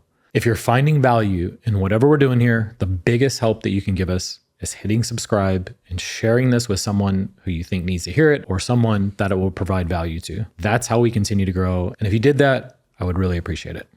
And would you say that thinking big is a part that has led towards your success? Like being able to dream big, think big, and have a vision that's big? I think 100%. Like, even when I was younger, I was comparing myself to Steve Jobs and Yeah. like Yeah. Elon Musk. I'm like, I'm not doing enough. I'm like, these guys are beating me. But like, that's in my mind. That's what I would compare myself to. And so I'm like, Yeah. my company's not big enough. I need more revenue. And so I've always been that way. And now I have less anxiety over it, I guess, because I have more proof that I've Yeah. been doing stuff for a while. So I don't, but in my 20s, I was like, always had anxiety, like I wasn't doing enough, or Yeah. like my Yeah. company wasn't big enough for whatever reason. It was like in my own mind. Hmm. And everybody like makes up a number in their head, I think. Like, I got to get this company to 100 million. Yeah. Why that number? I don't know. Big round number, I guess. I don't, but that back then when my company was doing 30, at all costs, I was trying to get to 100. Hmm. Where I messed up too is I sacrificed a lot of margin to try and get to the 100. And when you have your margin keeps going down, down, down, down, eventually you can't hire good people, and then like you can't build Mhm. better systems, get a better service. Like, there's a point, because I've never raised money. I've never had like a startup where I like had all this money and could just scale it all in 2 years or whatever. Yeah. And so I made that mistake. I sacrificed some margin, which, trying to, at all costs, trying to grow to that 100. But it was an arbitrary number that I had in my head that I Yeah. needed to get to. Hmm. So I do think dreaming big is like always benefited me on everything. Because Yeah. whenever I start something, I don't start it like if I get into an industry, I don't do it where I'm like, oh, I could have this one building or this one brick and mortar store or whatever it is. Like, Hmm. I'm like, oh, I could have 100. Yeah. How can I Same. get to 100? And so that's what whenever I invest in something, it's always like, okay, I'm starting here and learning, but like, how is this a business that I can like get to this huge 100, 2, 3, 400, or just have a really good business that Mhm. can continue to grow, and I can have the margin to hire good people. That's how I always think about everything when I start it. Yeah. When I first started, I used to not think that way. And part of it is because I grew up in like my hometown. My parents only owned a single location tree service for 30 years of their life.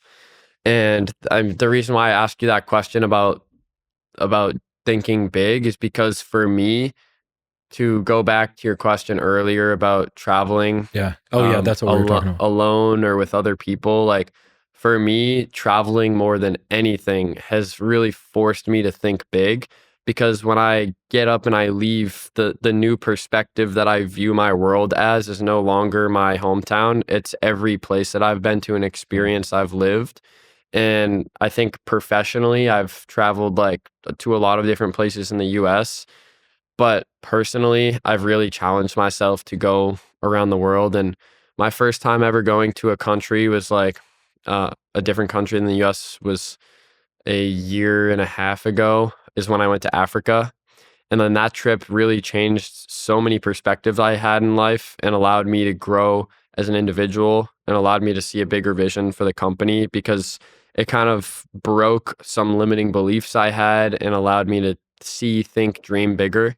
But then since then, I've been to over 13 different countries, to different continents across the world. And like the way I see it is I'm taking one step back to take two steps forward because I could go all in on like, scaling and building. But when I go and I travel, it's like the best time that I can reflect and think. And It's a good point. for me personally, it works really well. For other people, it might not as much, but I also have ADHD and I get like really distracted by my environment too. I do too. I think every high performer has some version of some of it. Yeah. So, but when I travel, like it's so weird and niche, but when I'm in the airplane, I come up with the best ideas I've ever come up with. It's the same way that when some people are in the shower or when they go on walks, they come up with their clarity, their ideas. When I'm sitting down in my little airplane economy class cubicle seat and I'm like scrunched up, like my brain is just thinking in the deepest, clearest way because there's no phone calls that are getting to me. There's no external factors.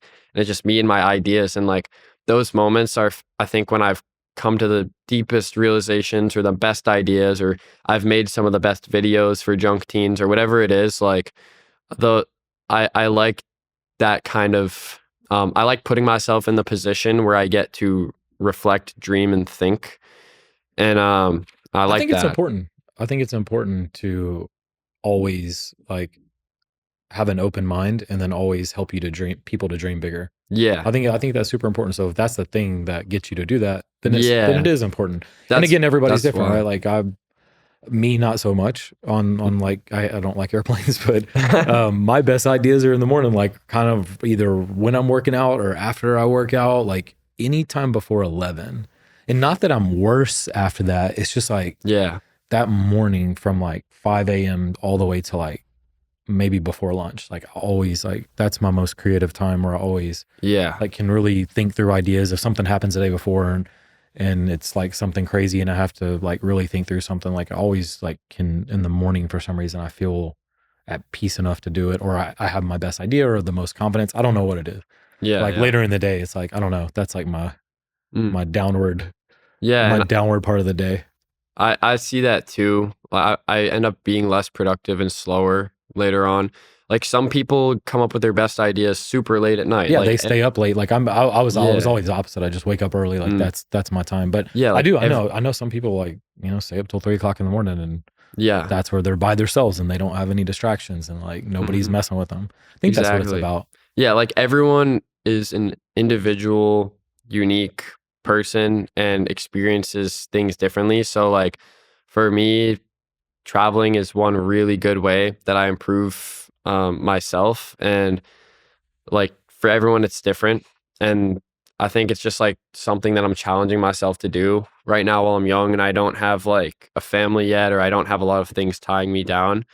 But I'm also at this point where it's a very, very hard balance between going all in on building a nationwide brand and then actually being able to travel internationally and experience the world. And like, I just graduated college.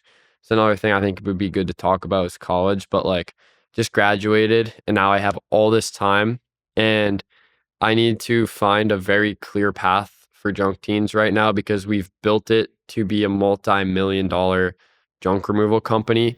But I'm not excited about just adding a couple $1 million onto the business each year from our location that we have right now and maybe expanding little territories here and there. Like, I really want to go big.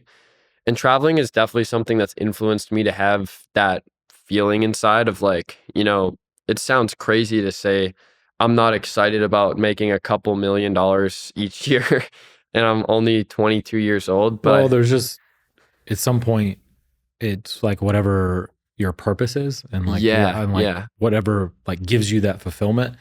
And when you do some for a long amount of time, like those are just become numbers. Like I mean, exactly. it's And just numbers. It's like, and so you're trying to build something big that you can be proud of, that you can like, yeah, and I get it. Like you still want the financial, it's still incentive to be financially profitable, make more money, drive more revenue. But then there comes a time where you're like, I want to build something really big. I want to build a good culture. I want to build like, hmm, which will in turn actually build a really good, profitable business. But I'm that way exactly. too. Like I don't, some point it's like I don't necessarily need more revenue at this company, Hmm. but I do want my employees to make more money. And so like it's still Yeah, always yeah. a driver. Like I like that is the goal. But like I invest in certain things based on like what we just talked about. Like, is that am I gonna get a bunch of fulfillment? I was like, Hmm. I don't want to do something I don't want to do anymore. I want to Yeah. spend time with my family. I do love business more than anything. I want to grow businesses. I want to spend time talking to people like you. And then the bigger thing is like my biggest thing is I want to disrupt traditional education somehow, Yeah. make my dent in it. And I like that's that. my goal with the whole like education thing that I'm doing. We're developing a product for kids under 14. Hmm. Um, and these are all in addition to school because it's hard to go up against like that traditional system. And a lot of parents don't have time to or don't have the ability to pull their kids out and homeschool them and give them the right information. And so Yeah. what we're developing is like in addition to school. Like so like, hey, they don't get everything that they need in life. And then that's where we come in and hopefully like that's my big like vision and fulfillment like moving forward. Of course we all want to grow all the companies, as big as we can, Hmm. but like doing this, like making this education business like a huge business that can have impact, like I'd be super happy every single day for sure waking up and doing that. Yeah. I feel like that's something that would drive me a lot is a mission like that. And that I feel like I have that too, which is why I'm so driven. And like, obviously, I'm mentioning all these big numbers, and that's not the thing that I wake up and I'm thinking in my head, like, I'm so excited to make all this money. And it was in the beginning when I wanted to Of buy course. my dream car, Yeah. but the numbers are more of like the baseline and the metric and the foundation of what we're building. But the deeper part of what really drives me is just knowing all of these teenagers and all these people that like a lot of people are the younger version of myself who once didn't know if I could even work for myself from starting like my own little side hustle to now knowing that I could be able to build something like this. Like I want to be able to like give that path, show those opportunities to a bunch of other mini versions of me and in their own ways, like just young aspiring people and give a real path and a real foundation. Because with social media, there's all this fake stuff out there, fake business stuff, like get rich quick Ton. information and Yeah. things. And like the home service space is so real. You show up, you work hard, and it's not oversaturated because these days in this generation, there's not a lot of people that want to work hard. So like I grew up, Everybody's like, especially now seeing those things on social media, it's like yeah, they think everything is just so easy. It's like, oh, you just work remote and do whatever yeah, you want. I was like, no, that's not how it works. exactly. So like I grew up being taught that working hard is how you get what you want, and it's not just working hard, but that is really the foundation. Just Always. like you said, you wake up at 5 a.m. and you enjoy building your business. Like there's a part of me in just my own way that I'm the same exact way towards what I'm building, but I want to be able to like give paths and opportunities for all these other young people out there to be able to do the same thing. Yeah, me too. And That's like cool. there's also guys on our team who have completely changed their lives Yeah, just that's because cool. of the what we've built. Like kids that were going to go to college and literally like they know that they are not going to be happy about their life and stuff because their parents expect them to go to college and they don't even know what they're studying and why. But then they're here, building a future at Junk Teens, making over $100,000 a year for themselves without a More than college they can get degree. ever even going to college now. Like that's super hard salary to get coming out of Yeah, college. yeah, What do you think? What exactly. do you say to those people? Like, because a lot of parents from my generation still want their kids like to go to college, but I know the world's changing so fast and it's not the same as it used to be. Yeah. What do you say to somebody that, is on the fence of going to college, or what should they talk to their parents about if their parents are like still like, you have to go to college? I mean, you finished and you had a successful business, like why you did it. Yeah, 100%. I would say it's completely situational. And if you have, or like, let's say if I'm in the kid's situation, if my parents were paying for my college, that's a whole nother factor that's going to affect if it's worth it. But then, like, what kind of college are you going to? Like, if my Yeah. parents were going to pay for me to go get some silly degree in some topic and subject that I don't even want to learn, like, I don't think that's smart at all. Like, I think it's at least right to have a degree or a college that's around somebody's direction that they have. So I feel like most college degrees are just pointless. But there are certain things, for example, like medical, that really do matter. Yeah. And there's places in the world, or engineering, for example, like there are things that really do matter to go to college. But I would say there's probably so many people out there that it just does not make sense. But you're only going to know that based on your situation. And if you're going to college just because everybody else is, just to get a degree, and because the older generation says it's how you're going to be successful, like that's completely a reason why you shouldn't go to college. It's all they know.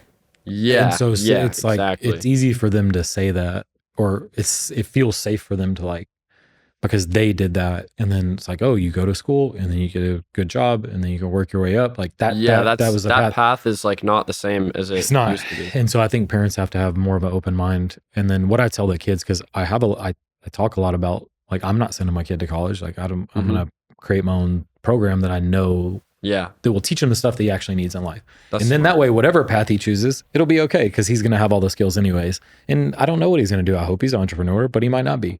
Yeah. But he's gonna have the skills to, do whatever he wants in life. Hmm.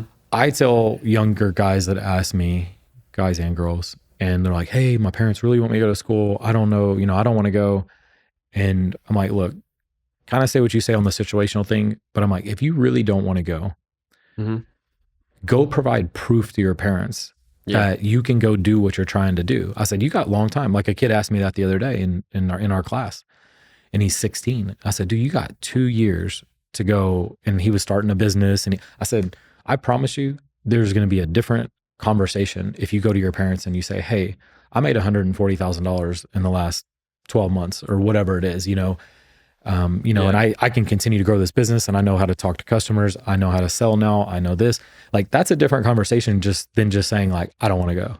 Because Yeah. in your parents, you have, like, there's no proof of you, like, well, why should we let you not go? So that's what I tell people, like, go provide proof. And, like, I'm pretty sure your parents are going to look at it differently if you can, like, give all this proof on why you don't think it's a good idea that you go. But Yeah, if you're just exactly. saying you don't want to go because you don't know what you want to do, Yeah. that's not a very good argument. As that's what Yeah, I tell I them. I was agree. like, go out and, like, show them why you think it's not a good idea that you go. Hmm. I think like college is a place that it gives direction to people, but if you're somebody that knows what direction you want to go and you're so clear on that vision, and in a lot of cases, college would probably only take you away from achieving those dreams. And I think that college is good for very specialized skills or specific schools. For example, the one I went to, or Ivy League schools, or schools that have like really crazy like international networks, or like, I like the business. I mean, I like the concept around the one that you went to. Like, oh I yeah. haven't really heard of that too much. I mean, that's pretty cool. Yeah, I mean, if you research Babson College, it's a very unique business school. Like Kevin O'Leary loves Babson students. I think he said it a couple times. He actually spoke at our school too. Yeah, because you're And teaching somebody real business like that. That's what it yeah, should be. That's what college should be. It's like, should be hands on. It should be like showing somebody how to do something, and not just a bunch of yeah. classes to get credits, and, Hmm. like, for things that you don't know what you're going to do in life. Like, it just doesn't make any sense. And then now, when you go and graduate, the thing that used to be valuable was like, I have a degree, I have a bachelor's degree. And then a company would be like, oh, this guy might know more than somebody else. Now it's not really the case. Nobody really Yeah. uses it anymore. So it doesn't make any sense to spend 4 years and then waste a lot of your time that you could be actually learning. Like, you go, like, learn something. Mhm. So yeah, I don't know. Yeah. They're gonna have to change their business model and become more like the college that you went to, where it's like Yeah, yeah. very specialized. Like you come to this college for this reason, not Mhm. all these like art degrees and stuff. It's like you Yeah, come yeah. here because like we teach you, we are the best at teaching you this. Mm. Yeah, I definitely think there has to be some big disruption and innovation It's gonna happen. in I don't think it would education. ever happen. I think AI is now going to force them to do something or they will go out of business at some point. Yeah, it's the concept is so simple, like, we were talking about AI and the access to information. Like, Everybody has the same. You have the same as me, like pretty yeah, much. like, Like you used to have to read a textbook. Like, what's the point of a textbook these days when you have AI? Like, the process of learning is so outdated and, like, it's gonna eventually change itself. Um, but yeah, even, like, government websites are so outdated. Like, a lot of this stuff I think eventually is gonna have some sort of just I feel like there's gonna be one point where everything just clicks and all these things start to be innovated. I think so too. I think they're gonna have to. Like it's gonna move so fast that they're gonna be forced to, or they're gonna go out of like colleges will go out of business. Maybe not Yeah. like the big five, but like all the other Yeah. ones, like all the other ones that have not that name, and they were. I think they're gonna have to be, or they're gonna Yeah. force to be changed, or like people are just not gonna go at some point. Yeah. But I also wanted to ask you, like, I kind of want to fill you in on where Junk Teens is right now and just get your advice on what you would do to take Junk Teens to 100 million. Okay. And maybe that's an even bigger conversation for certain details, but at least we can get a general direction. So Okay. obviously we've built everything from the ground up. We're in zero debt. It's We're awesome, by the way. yeah, like That's profit. super rare. Just letting you know. Yeah. And I think part of it is just because of how smart we work. We work hard and smart. Like it's not just about like Well, and you had a long term vision too. You're yeah, not the trying vision to, too. yeah. Hmm. And the team, of course, like good people and taking care of our people. Like my mom is always like, "Oh, you pay your guys so much," and then in my head, I'm like, "I know we do, but like we pay for I the want the bet. best." Yeah. Yeah, No, I've learned that over time. That yeah. took me 20 years to learn that, but Hmm. you definitely have to have A players if you're trying to go the place that you want to go. Exactly. So So you're already doing some of it. So, I mean, you're already, everything that you've already done, you are already on the right path mhm, to get there. Now you're just trying to figure out like what's the best direction. yeah, and so basically, like we have built the business from the ground up in 5 years from just a pickup truck to now we have 8 Isuzu dump trucks that are around 100K each. We have a full time team of like 20 people. If you're counting the office staff, it's like 25. That's during the summer. In the winter, that might go down to like 18 just because of the seasonality of junk removal. And is that, do you use any like subcontractors or any like contract labor or anything? That's No, all that's in us. Okay. all like our team, Okay. our trucks, everything.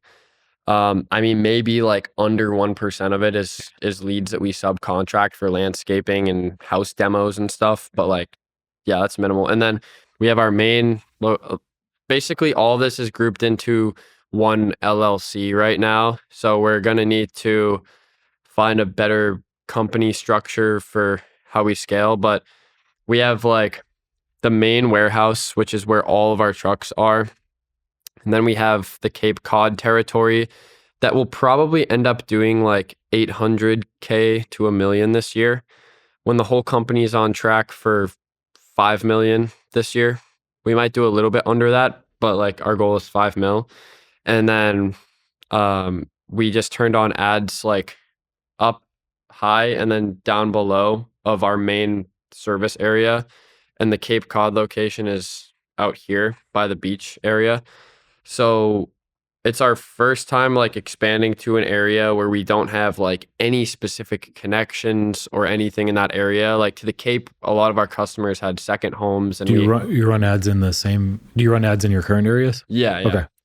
So we're doing marketing. We're sending our guys and our trucks out to those two territories. That's a part of our experiment of the expansion because like I don't know how scalable exactly what we've done is in this specific area across other areas. So now I'm testing the systems that we have in other areas.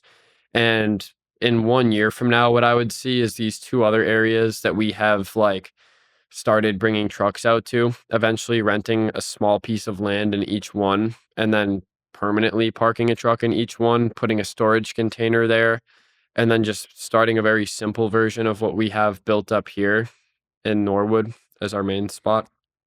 At what point do you need a facility? Like, how much revenue do you need to be doing to have a warehouse, like to park 2 trucks there? Like, how many trucks does it take to do $1 million a year? Like, what's the metric like per truck? And Yeah. how, I guess,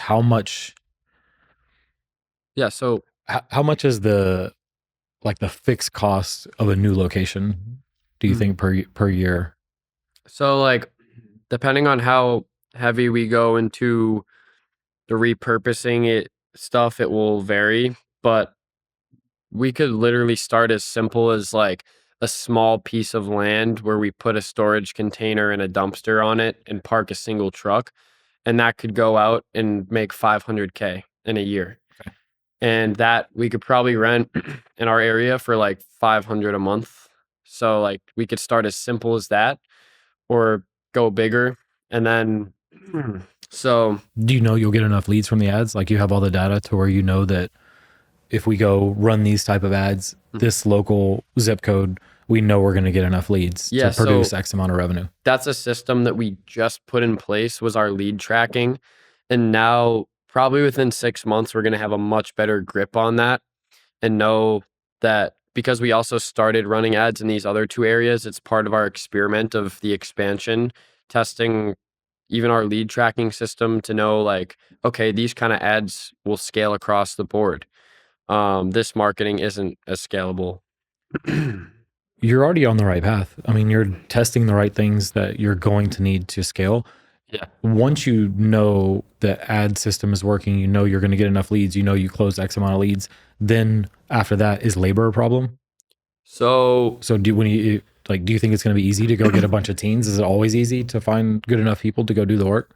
yeah, so the thing with teenagers and college students, like when people say like, "Oh, um, who do you hire?" It's teenagers and college students, not just teens, and the customers don't care the difference. Yeah, of course. And like the thing is, there's always a supply of kids that are looking for summer jobs, after school jobs, even gap year jobs. We have a lot of gap year kids that come through junk teens, and then they'll either go back to school or they'll stay with us. And And they don't need a lot of training, right? yeah, it's a very simple Just you give them your business. SOPs and Yeah, it's like have someone is like a one day they follow along with somebody on one day on it's a like job and a day to like get into it and probably like a week to a month to be able to have like your full um opportunity. That would be like we have to train on guys driving the trucks yeah, I feel and like then that would be sales. the as far as like that would probably be the bottleneck maybe. It just depends. Yeah, so I I've thought through like different models to potentially scale junk teens nationwide, and I'm just curious of which ways you think might I be the better direction. Well, I think you're already going in the right direction. Like, I like the idea of you like y'all have done really well where you're at. Mhm. And then just testing even if you were thought about licensing or franchising, Yeah. you still need to do what you're doing and go test it Yeah, in another market. Like, so exactly. before it's hard to know which path to take until you finish your 6 months of this test and like figure out how many Exactly. leads you're going to get, figure out how many sales you're going to close off those leads in a cold market that people don't know your brand as well Mm. as your little like local town that you've been in forever. Yeah. That's going to be the first step and you're already doing it. Mhm. And so once you know how many leads you're going to close in a cold market and you do it over and over and over again, it would be more of a point like if you know you have enough labor, it might be better to own everything and Yeah. not franchise it. I feel like franchise, you lose a lot of control. Mhm. They may not hire as good of people as you would. Yeah. And if you don't have a labor problem, if there's always younger people that are willing to work, and then you don't have a lead problem, like you can continue to build it yourself. You don't necessarily have to go and franchise. I feel like it sounds like Mhm. you can scale it like without going and just licensing in the model. You can go also, there's probably a lot of local junk removal companies that you could possibly go in and Yeah. like they So already have infrastructure, but I just don't see them. another very unique thing though is like in the last 2, 3 years of us posting on social media, I've created this like kind of group of mini versions of us, like kids that have gone out and started Do junk their removal own. Yeah, companies yeah. and are doing between 100K and 7 figures a year. And there's so many of these kids and they follow us, they DM me, and like that's, to me, I see that as like an opportunity of potential subcontractors, people who could license junk teens. And I see this audience that's so unique and original to junk teens that like no one else could ever go in there and just copy that. Like these people have followed us, they trust us, and they've built their vision partially off of the influence of seeing what we've done. And I'm sure that if we came out with some sort of product or opportunity, Yeah. not some like coaching program or something where we're going to collect cash, like I want to build equity and I want to provide something that will last, not just like a quick consulting Well, thing. also enterprise value of the company. So if you like own everything or you're taking equity in these like Exactly. So, in these guys' companies, I guess the only difference I'm thinking through is like probably nobody buys new trucks, so you'd have to come in and yeah, yeah, like use the same model that you had and get them from 200K to over a million. Like, hey, yeah. you're stuck at 200. Like, I can come in and we can brand it Junk Teens, Mhm. or have some type of subcontractor agreement, and like this is how we're going to get there, and we're going to help you scale. Yeah. So that's a possibility too. But it sounds like you don't have a problem getting labor, and as you continue to build the brand, like more people are going to want to work for you, and then Yeah. more, like you already don't have a problem with labor. It's only going to get better. Mhm. It sounds like you can do it yourself, and local ads work great. Like just local zip code ads, like I mean, they still work really well. Yeah, exactly. I just don't know how much like how what market size can a city handle? Like what's the market size of a normal size city, not a Houston or not a New York or not something So, like that. Like just a regular city in America. Like yeah, how much and revenue can you do out of that city? a lot. And I think I'm like pretty well networked into the junk removal space now. And one thing I've found is that 1-800 Got Junk, like a majority of their revenue comes from their biggest locations. Not how many different locations they have, but the ones that are placed around the big cities. So for example, we have a little $5 million a year location that could turn into a $20 million location in the next, 5, 10 years if we continued at it. And 1-800, has the same thing across the US, but those big locations are what make up a majority Do of you know how their. much revenue they do? I I, I I don't. don't I mean, I know know, of the company. I don't but know. Is I it don't know public? Is it not exact. public? Is it? I think it is public information, but I'm pretty sure it's in like the billions now. Not completely sure on that, but We're gonna find out real quick. I'm yeah, kind of that's curious. definitely a fact that would be worth exploring. I know junk removal is billions of. Is 1-800 Got Junk a publicly traded company? If so, what was their revenue last year and last quarter, It is a private company, but like the numbers I'm pretty sure are like or public? public. Yeah. It's not publicly traded.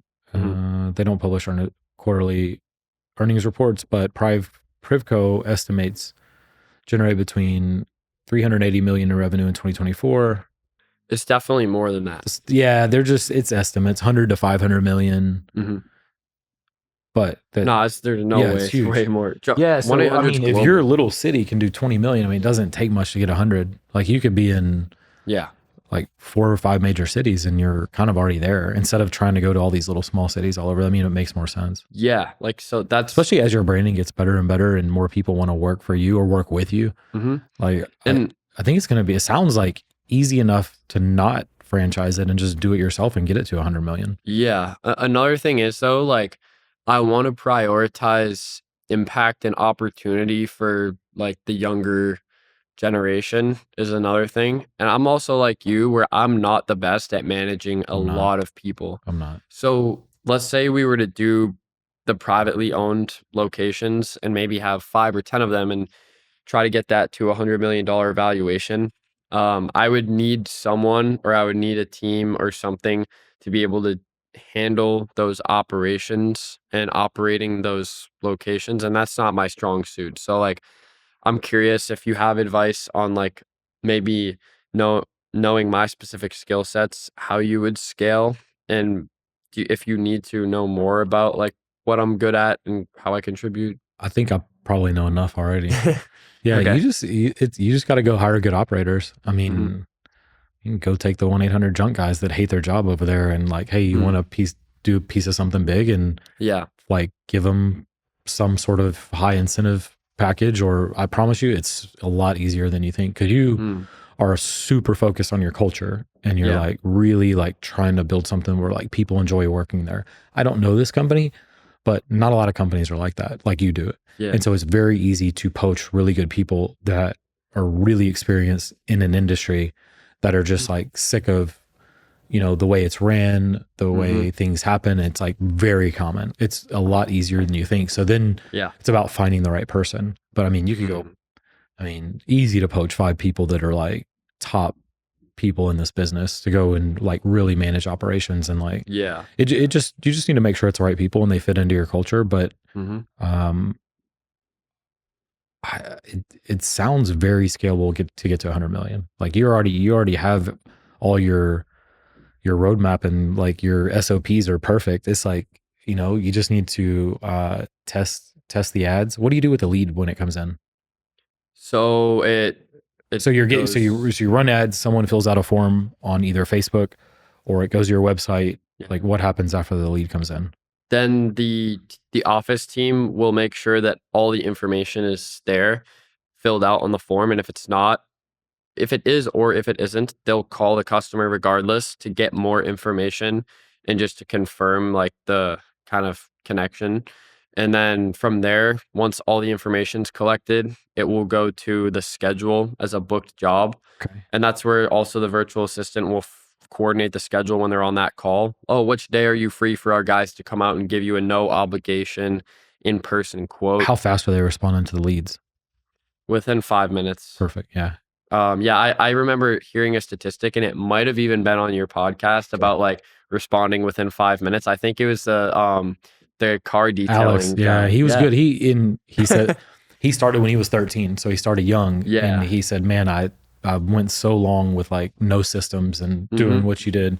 And he's like, once we dialed it in, I can grew it to a multi-million-dollar business. Yeah, speed to lead is like essential for even providing a good service. Like people just want good communication throughout the process, and it all starts with when they first call. Do you have a fast? referral system built in, like automated, to where if a customer, you just service their house, they're happy, how do you get the Google review, and then also, or any other review or testimonial, and then also do they get an incentive to refer to their cousin or brother? We do have a really good Google review system, but we don't have a referral system. And you said that, and then actually kind of gave me an idea that I want to write down. Yeah, because I think that's referral, a huge opportunity. So even you don't have to run an ad, and they if you did my house, and let's say there was a referral thing, and somebody came to my house that day and was like, man, who cleaned out your garage? This is crazy. And I'd be like, oh, you know what? Like these people had, and if I knew I could get whatever, cash back on my job I just did, or whatever the credit is, or you're going to do something for them in the future. Like, I think that's a lot of money probably left on the table. Like that you could automate that. You just don't do anything. And then they get the text message, we're so happy that, you chose us as a customer, and then whatever the incentive package that you want to give them. But that would be huge. I would add some revenue without you guys having to work or anything. Yeah. And then I think so. It makes the sale easier when they already known that their buddy did it down the street or their brother did it. And so when you show up, you should close more sales off a referral, I would think, than just like a cold ad. Yeah. Yeah. So that will help too. Yeah. I like that idea. And the other thing is too, with the model that we choose, I really want to make sure that technology and AI is a component of our advantage. And I do think that our speed of being able to build systems is an advantage because of AI, which is if we were to open privately owned locations, how our systems are, even from lead tracking to communication to being able to have a virtual office team, AI is a part of how we're able to have the systems for that to work. But I want to make sure I have the best way. And I wasn't sure if you have any vision of what you see that we have here, if there is a direction that you see potentially being the best one. I don't. Okay. I'm learning as I go too. On the AI front, I have a full-time guy now, so he's kind of my eyes and ears of all this stuff. Like there's so much that's like happening so fast, and he's like deep into it. So I kind of leverage him. Okay. Okay. And what about, so on the lead side, outside of the referral, when you don't close a job, does it automatically follow back up with them? Yeah. Like I'm sure you have some type of system in that. Yeah, Like we where have a check good out. follow-up Okay. system. Our lead system is dialed. It's like so good. So What about repeat business? Is there, do you have a lot of repeat business? Is there like an incentive to get yeah. them to come clean out another room? Maybe that's another thing. Like Um trying to like pull everything out of the customers you already have mhm, would be mhm. good too, because you don't have to do much. We have a newsletter that is sent out to all of our customers. I mean, that's just like a good way of keeping a rapport in the idea of junk Yeah, teens, yeah. but Like, we hey, don't have specifically like a system that incentivizes people to call us back. and I'm definitely not.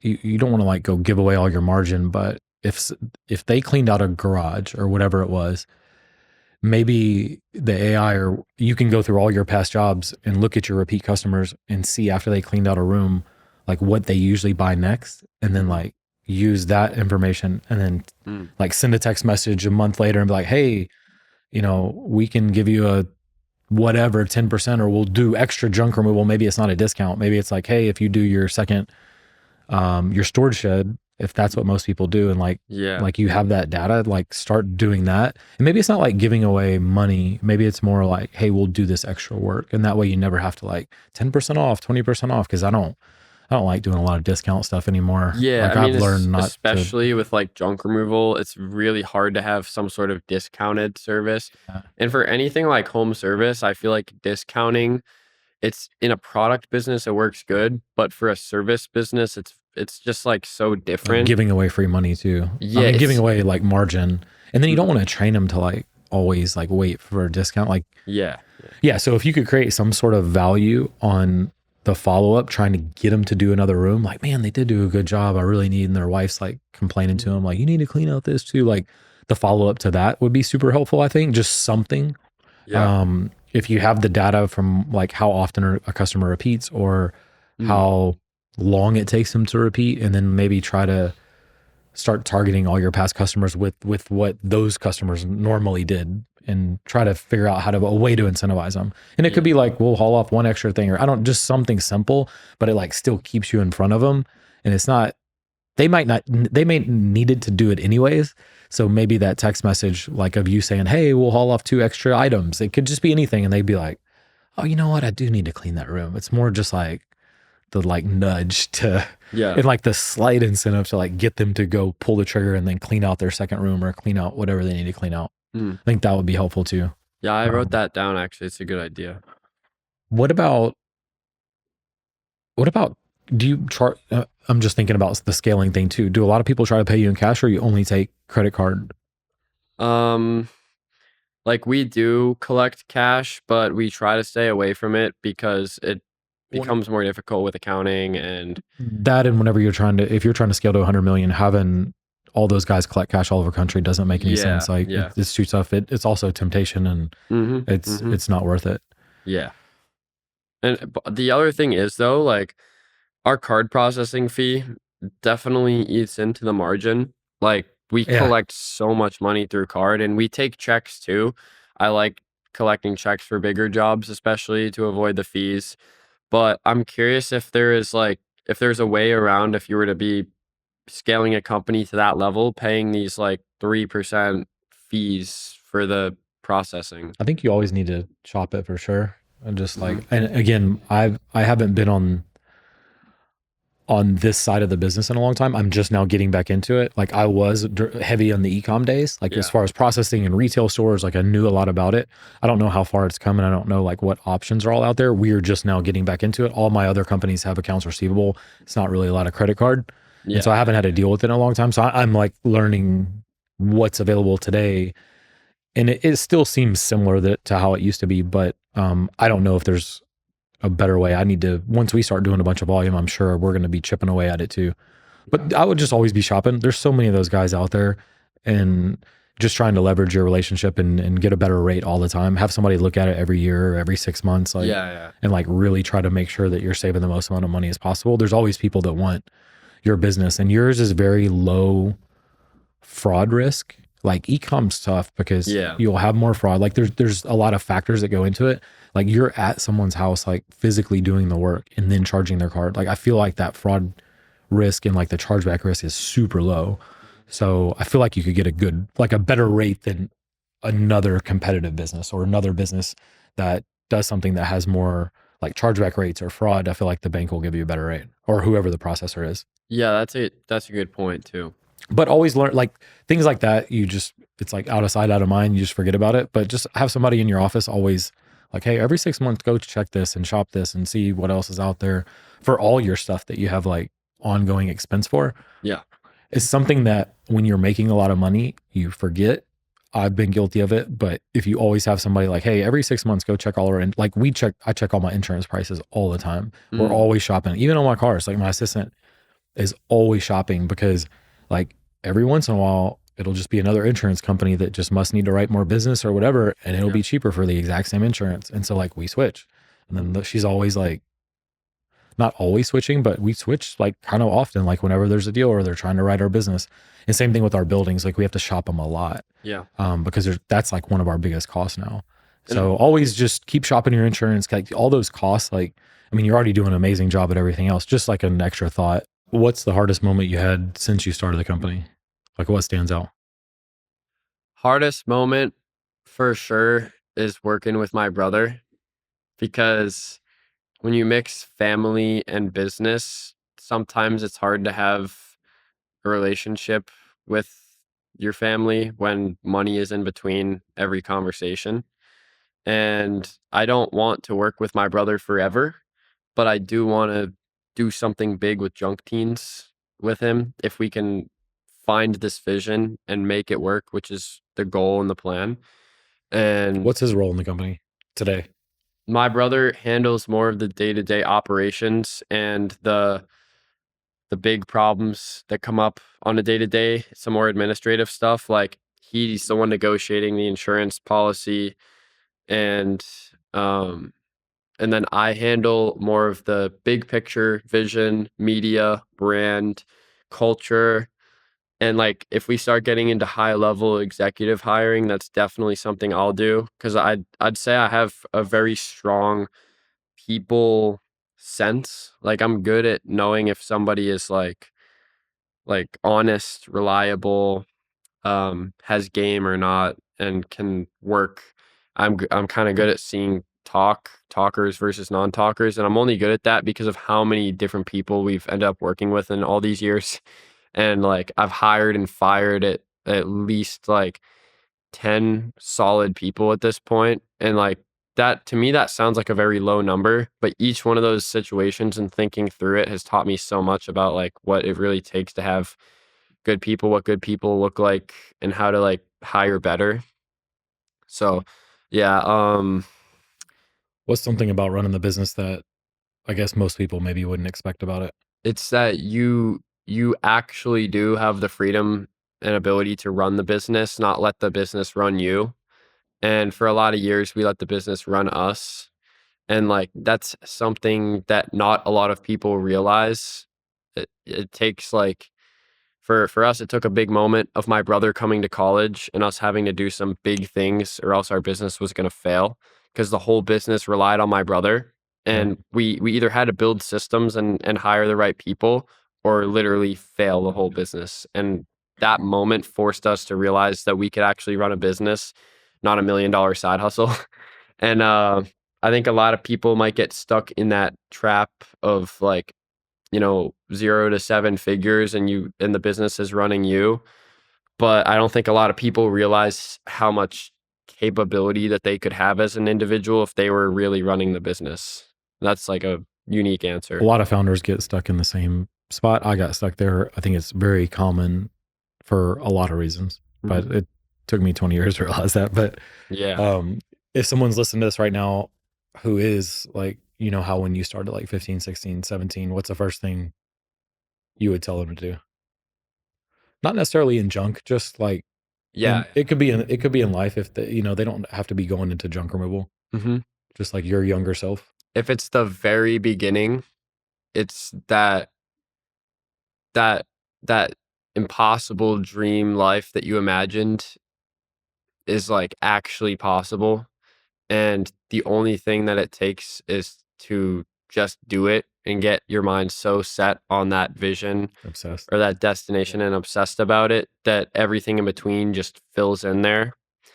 And it's like totally real. Like I used to, I don't know, I would hear these like ideas of making money in your sleep and that it's like get rich quick stuff, but like that's totally my reality now, but not in like, A get rich quick way. yeah, not in a get rich quick way. It's because we have a real team behind us and I've built systems Good business. and yeah, we have a good business structure. So like if the guys are out from like 6 a.m. until 7 p.m. at night and I wake up at 8 a.m., well, those trucks are out making money. Or if I'm out here filming this podcast right now, we have 8 trucks out today that are all doing junk removal.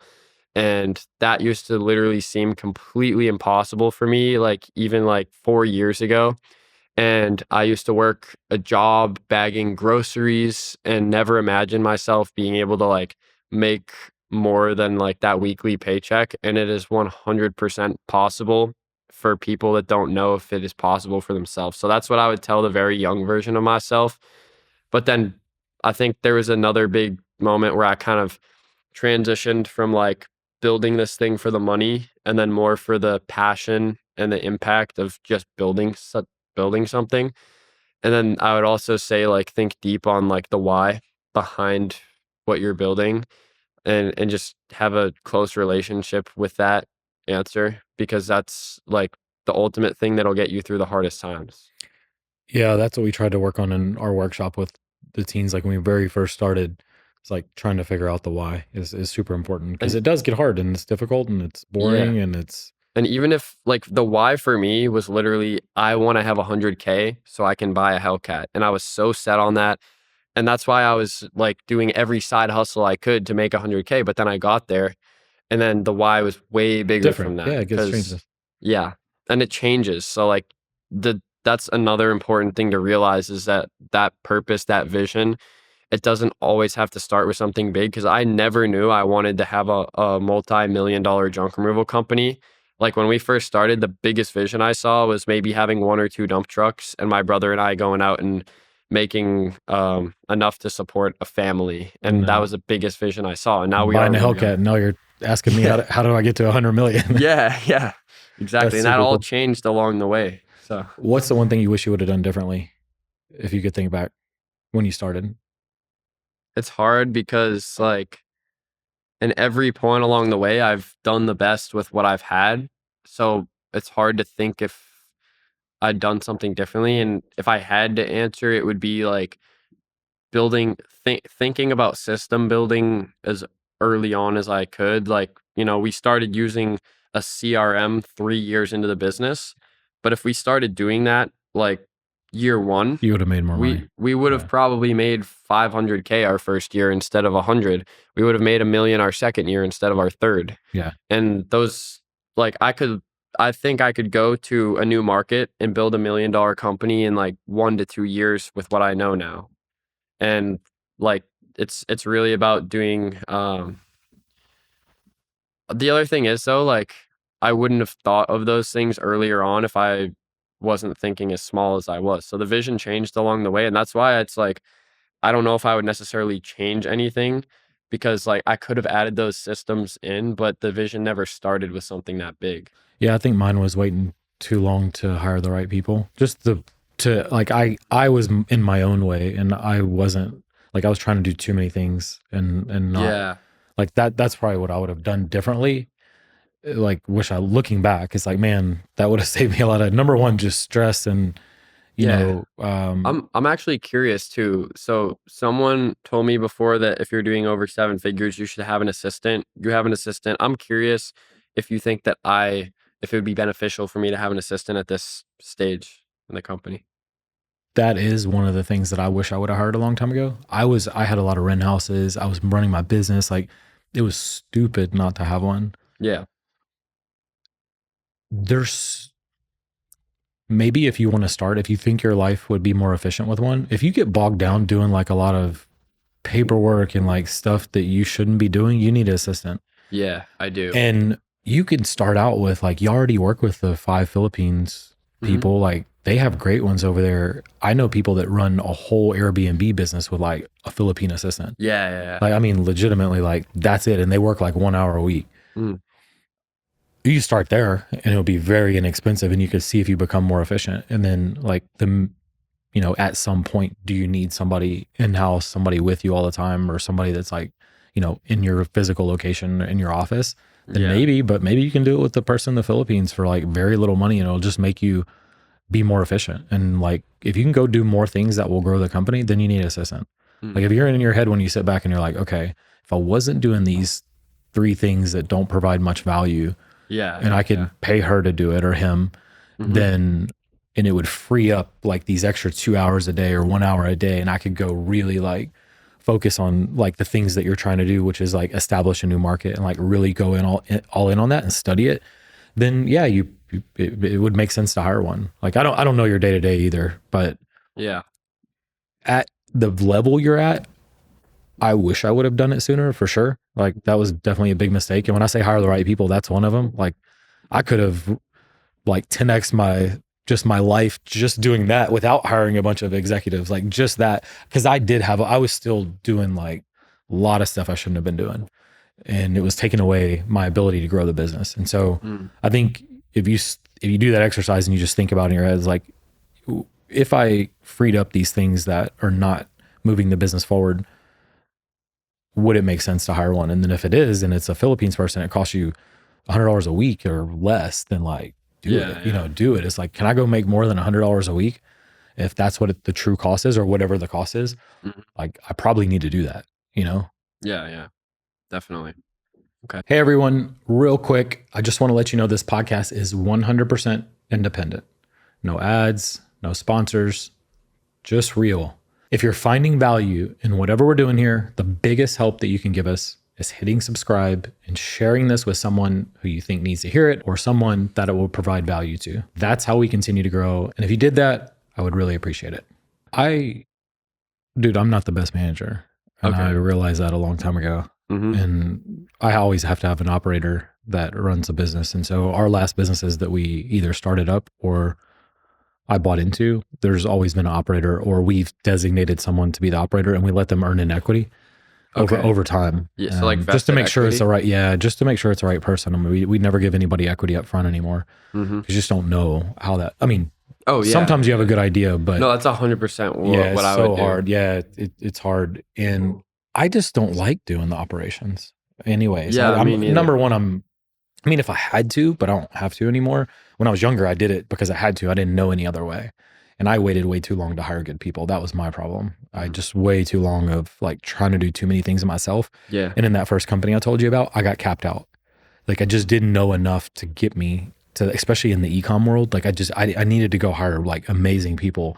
And I probably could have got that company to 50, $70 million. And I Wow. just didn't.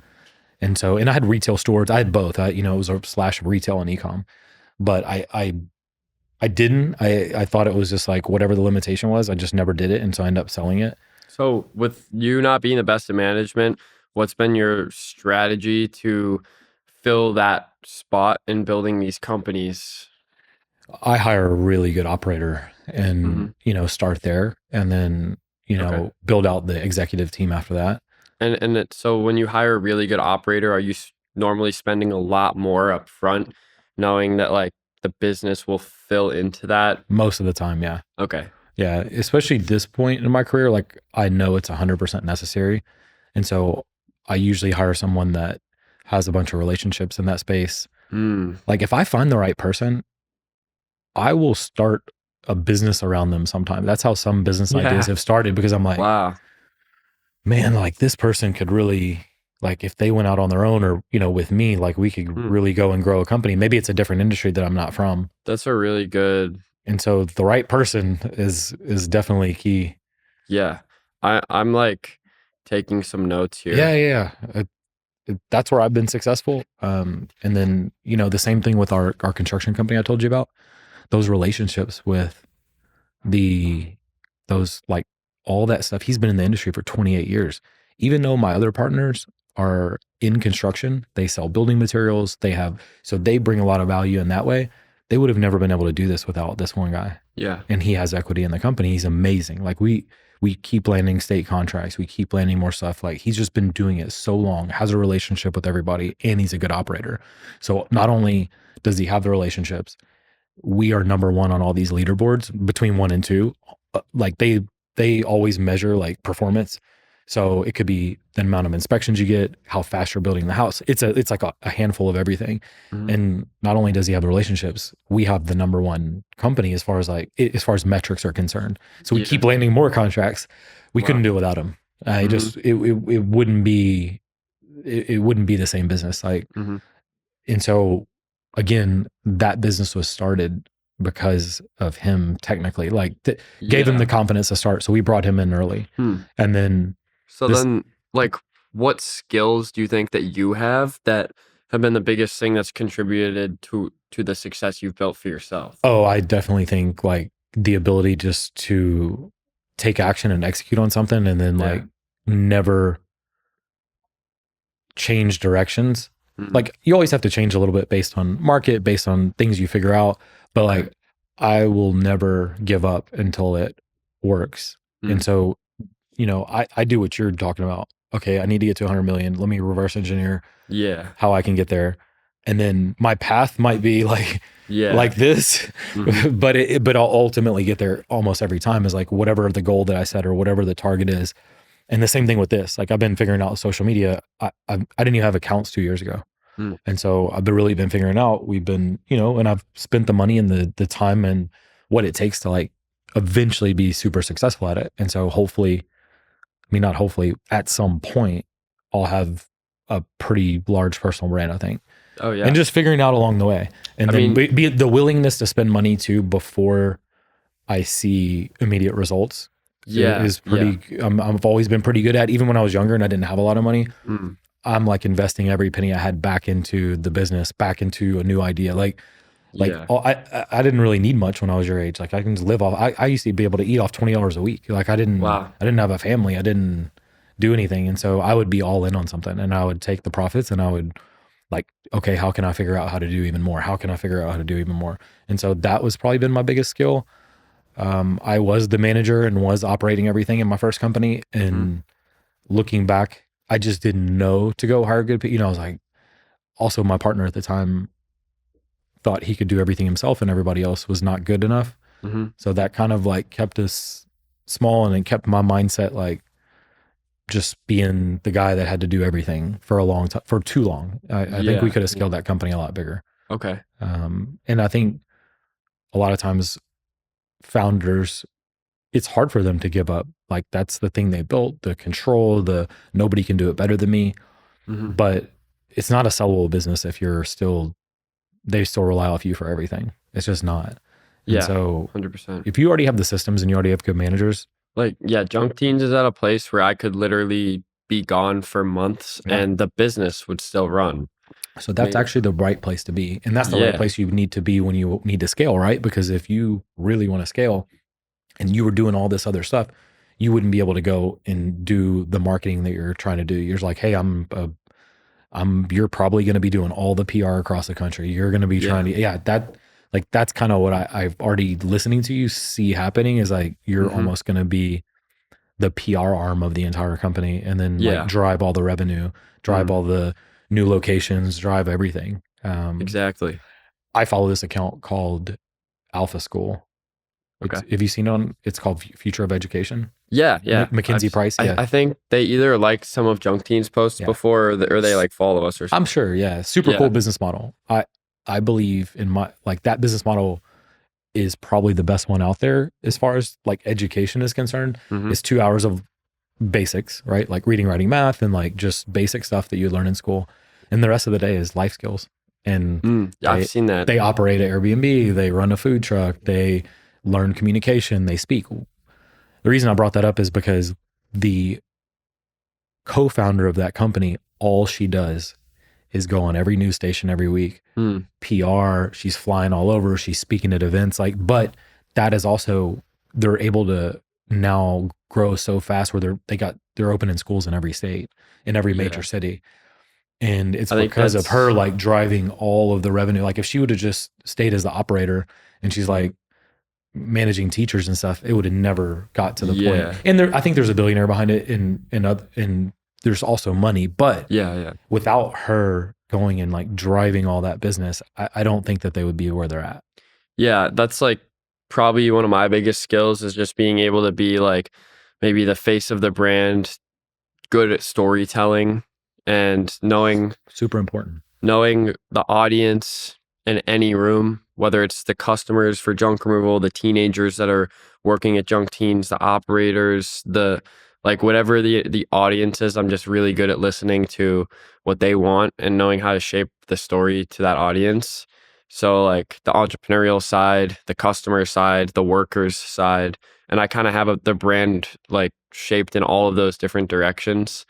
And with scaling junk teens, that's 100% like how I would see myself. Like I could imagine there being like junk teens locations across the US and maybe I'm flying around with a camera guy doing YouTube videos with like all the different junk teens and then like they're going to be excited that Kirk is coming by with the camera and we're doing vlogs or whatever. I agree. And And then then I think it's also super important for, if you are going to scale to that size, for talent.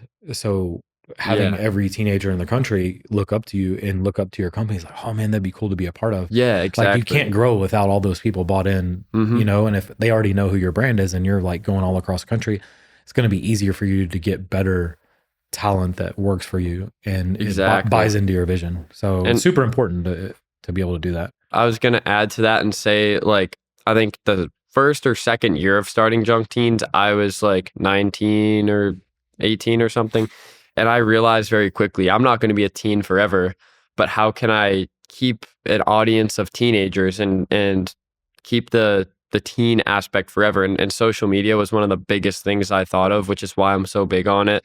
Because if I want Junk Teens to stay that brand, like teenagers are going to be on social media and I need to have some sort of establishment there that will carry for the next generations of teenagers past me. Of course. And it only gets more and more, right? All the Yeah. people now that are growing up right now in like the Logan Paul era, Yeah. they grew up on YouTube. They don't even know they don't watch regular TV. Like from Mhm. my era is like I only know I I'm in the space now, but Mhm. for most people that are my age, they only know like the old movies and like Yeah. the celebrities from back in the day, like the movie Mm. stars and just in what was on TV and like that was all that was available. Like even my kid's 7 years old, he's not going to know what's on regular cable TV. Like there's no, he's not going to know anything that's on there, but he knows what's on YouTube. He knows what's popular, in that little world. And now with the people growing up with AI and all this other stuff, it's only going to get bigger. Social media is only going to get bigger, and the Mhm. traditional media is like only going to decrease, which Exactly. or have less and less impact because that's their age group that watches that media is like dying off and then slowly becoming older and then getting out of touch with it. And all the new kids are coming up with social media. I hate even calling it social media now because it's really media. Yeah. Like even the president used it to get elected. Like he went on every podcast in the country, Yeah. which I thought was a That was smart. insanely smart move. But he said it was because of his son, Barron. Mm. He goes, Yeah. I don't know. Barron told me to do all this, and he really knows this space. Like I think he told Rogan that when he was on Rogan. So it's kind of cool. It's like he realized that Yeah. and used it to his advantage. And I think that was a huge reason. I think that was a really big reason people started like really knowing who he was and then what his policies were. And then the other side didn't do any of it. Mhm. They never went on any of them. And so I think it's like that is media now. It's not like Yeah. social media. Like all podcasts are media. The influencers, I guess you would say, on YouTube, like that's all media. Like they're getting more views than CNN. And I mean, one episode on YouTube of somebody's podcast or something gets 10 times more views than like a CNN traditional media run or anything else on traditional media, 60 minutes or something like that. It's the Yeah. viewership. When you like look at the viewership, it's not that much. Yeah, and like people can choose the media that they consume now. Like that change wasn't even like more than 15, 20 years ago. I mean, you could flip on the TV station and And kind flip of, through, but you don't yeah, really know outside of those cable channels. Like that's all you had. exactly. And like that change is that's huge for culture and huge for like society and consumption and technology has played a big role in that. And I've even seen that like the technology that we use now even shapes music and like I really like music. It's like my way. It's my one of my passions, hobbies, ways to get away from business. Not get away from it, but like be able to be 100% me with no external factors is through music. And I've even seen how like rap music, for example, uses more like distorted bass because people are listening to music through their phones because they're scrolling on short form social media and you can hear the distorted bass sounds easier through an iPhone and like That's lit super interesting yeah. because I was wondering, when you play it in your car sometimes, like it doesn't sound good. Exactly. And that's because like now because of technology people are consuming music more through their phones Of because course. of the social media and that's shaping how we have a taste for music and like technology it's doing that through music but even just like the way we consume regular videos like people would used to read the newspaper as their media consumption now it's completely different and I grew up with like Nickelodeon TV show cartoons and that's what I like signed up for and that's who I talked about with my friends but now kids are talking about YouTubers Yes. like Stefano Narducci or like maybe junk teens. So I think that's really cool to see that shift because it's I think it's like bigger than we've had for like maybe 50, 100 years in the US. Like the innovation and how like people are consuming media is it blows my mind and I want to be a part of it somehow. Where can people follow you? Yeah, so for me personally, I think you can just throw all these links in the description here. We will. But I am personally most active on my personal Instagram account, and Junk Teens gets like, minimum 10 DMs a day, and I'm not able to see all those. But if people DM me personally on Instagram, I'll see it for Okay. sure. Um, but if they want to see more of like the day to day life stuff, like I'm posting vlogs on Junk Teens pretty soon coming up, YouTube and and Instagram or all like platforms. YouTube for Junk Teens, but Okay. also I don't know if I told you this, but I also have my own podcast that I started a few months Oh, ago. sweet. I know. I didn't know. Yeah, my first guest was Stefano Narducci. He owns a snow plowing business, home service guy. And my plan with that is to do 15 episodes and really take a step back and evaluate like, was this worth it for me? And I just genuinely enjoy the whole process from like setting up the camera gear, meeting different guests. Sometimes I fly out, some people come to me. I love every step of the process. And if you want to like see more of the people that are in my network in my life, you can look up Kirk McKinney on YouTube and my podcast is there. And I've only posted 2 episodes right now, but I have 7 that are uploaded to YouTube and I'm posting weekly at this Okay. point. Sweet. So that's like another one. I'd say the podcast and my personal Instagram are the 2 where you could find me the most. And then anything Junk Teens is what I'm building. Sweet, man. Yeah. Well, I think it was super valuable conversation for sure for anybody that's listening that wants to get into a home service business. Yeah. Yeah. And it's incredible. Remind people how old you are because I don't even know if you said that. Yeah. I'm 22. My brother's 20. Yeah. Super So incredible. Like you built a really strong, like solid business with no debt. Like it's really, really hard to do.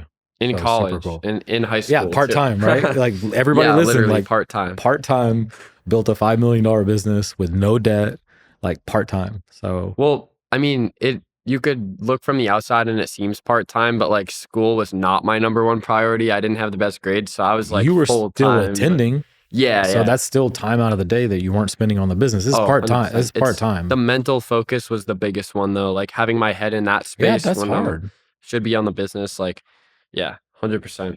So goes to show you, he started when he was 15. Yeah, entrepreneurial journey 15, junk removal started at 17. It's awesome. All Yeah, right, man. Thanks for coming on. of course. All right. Thanks, Sean. Awesome.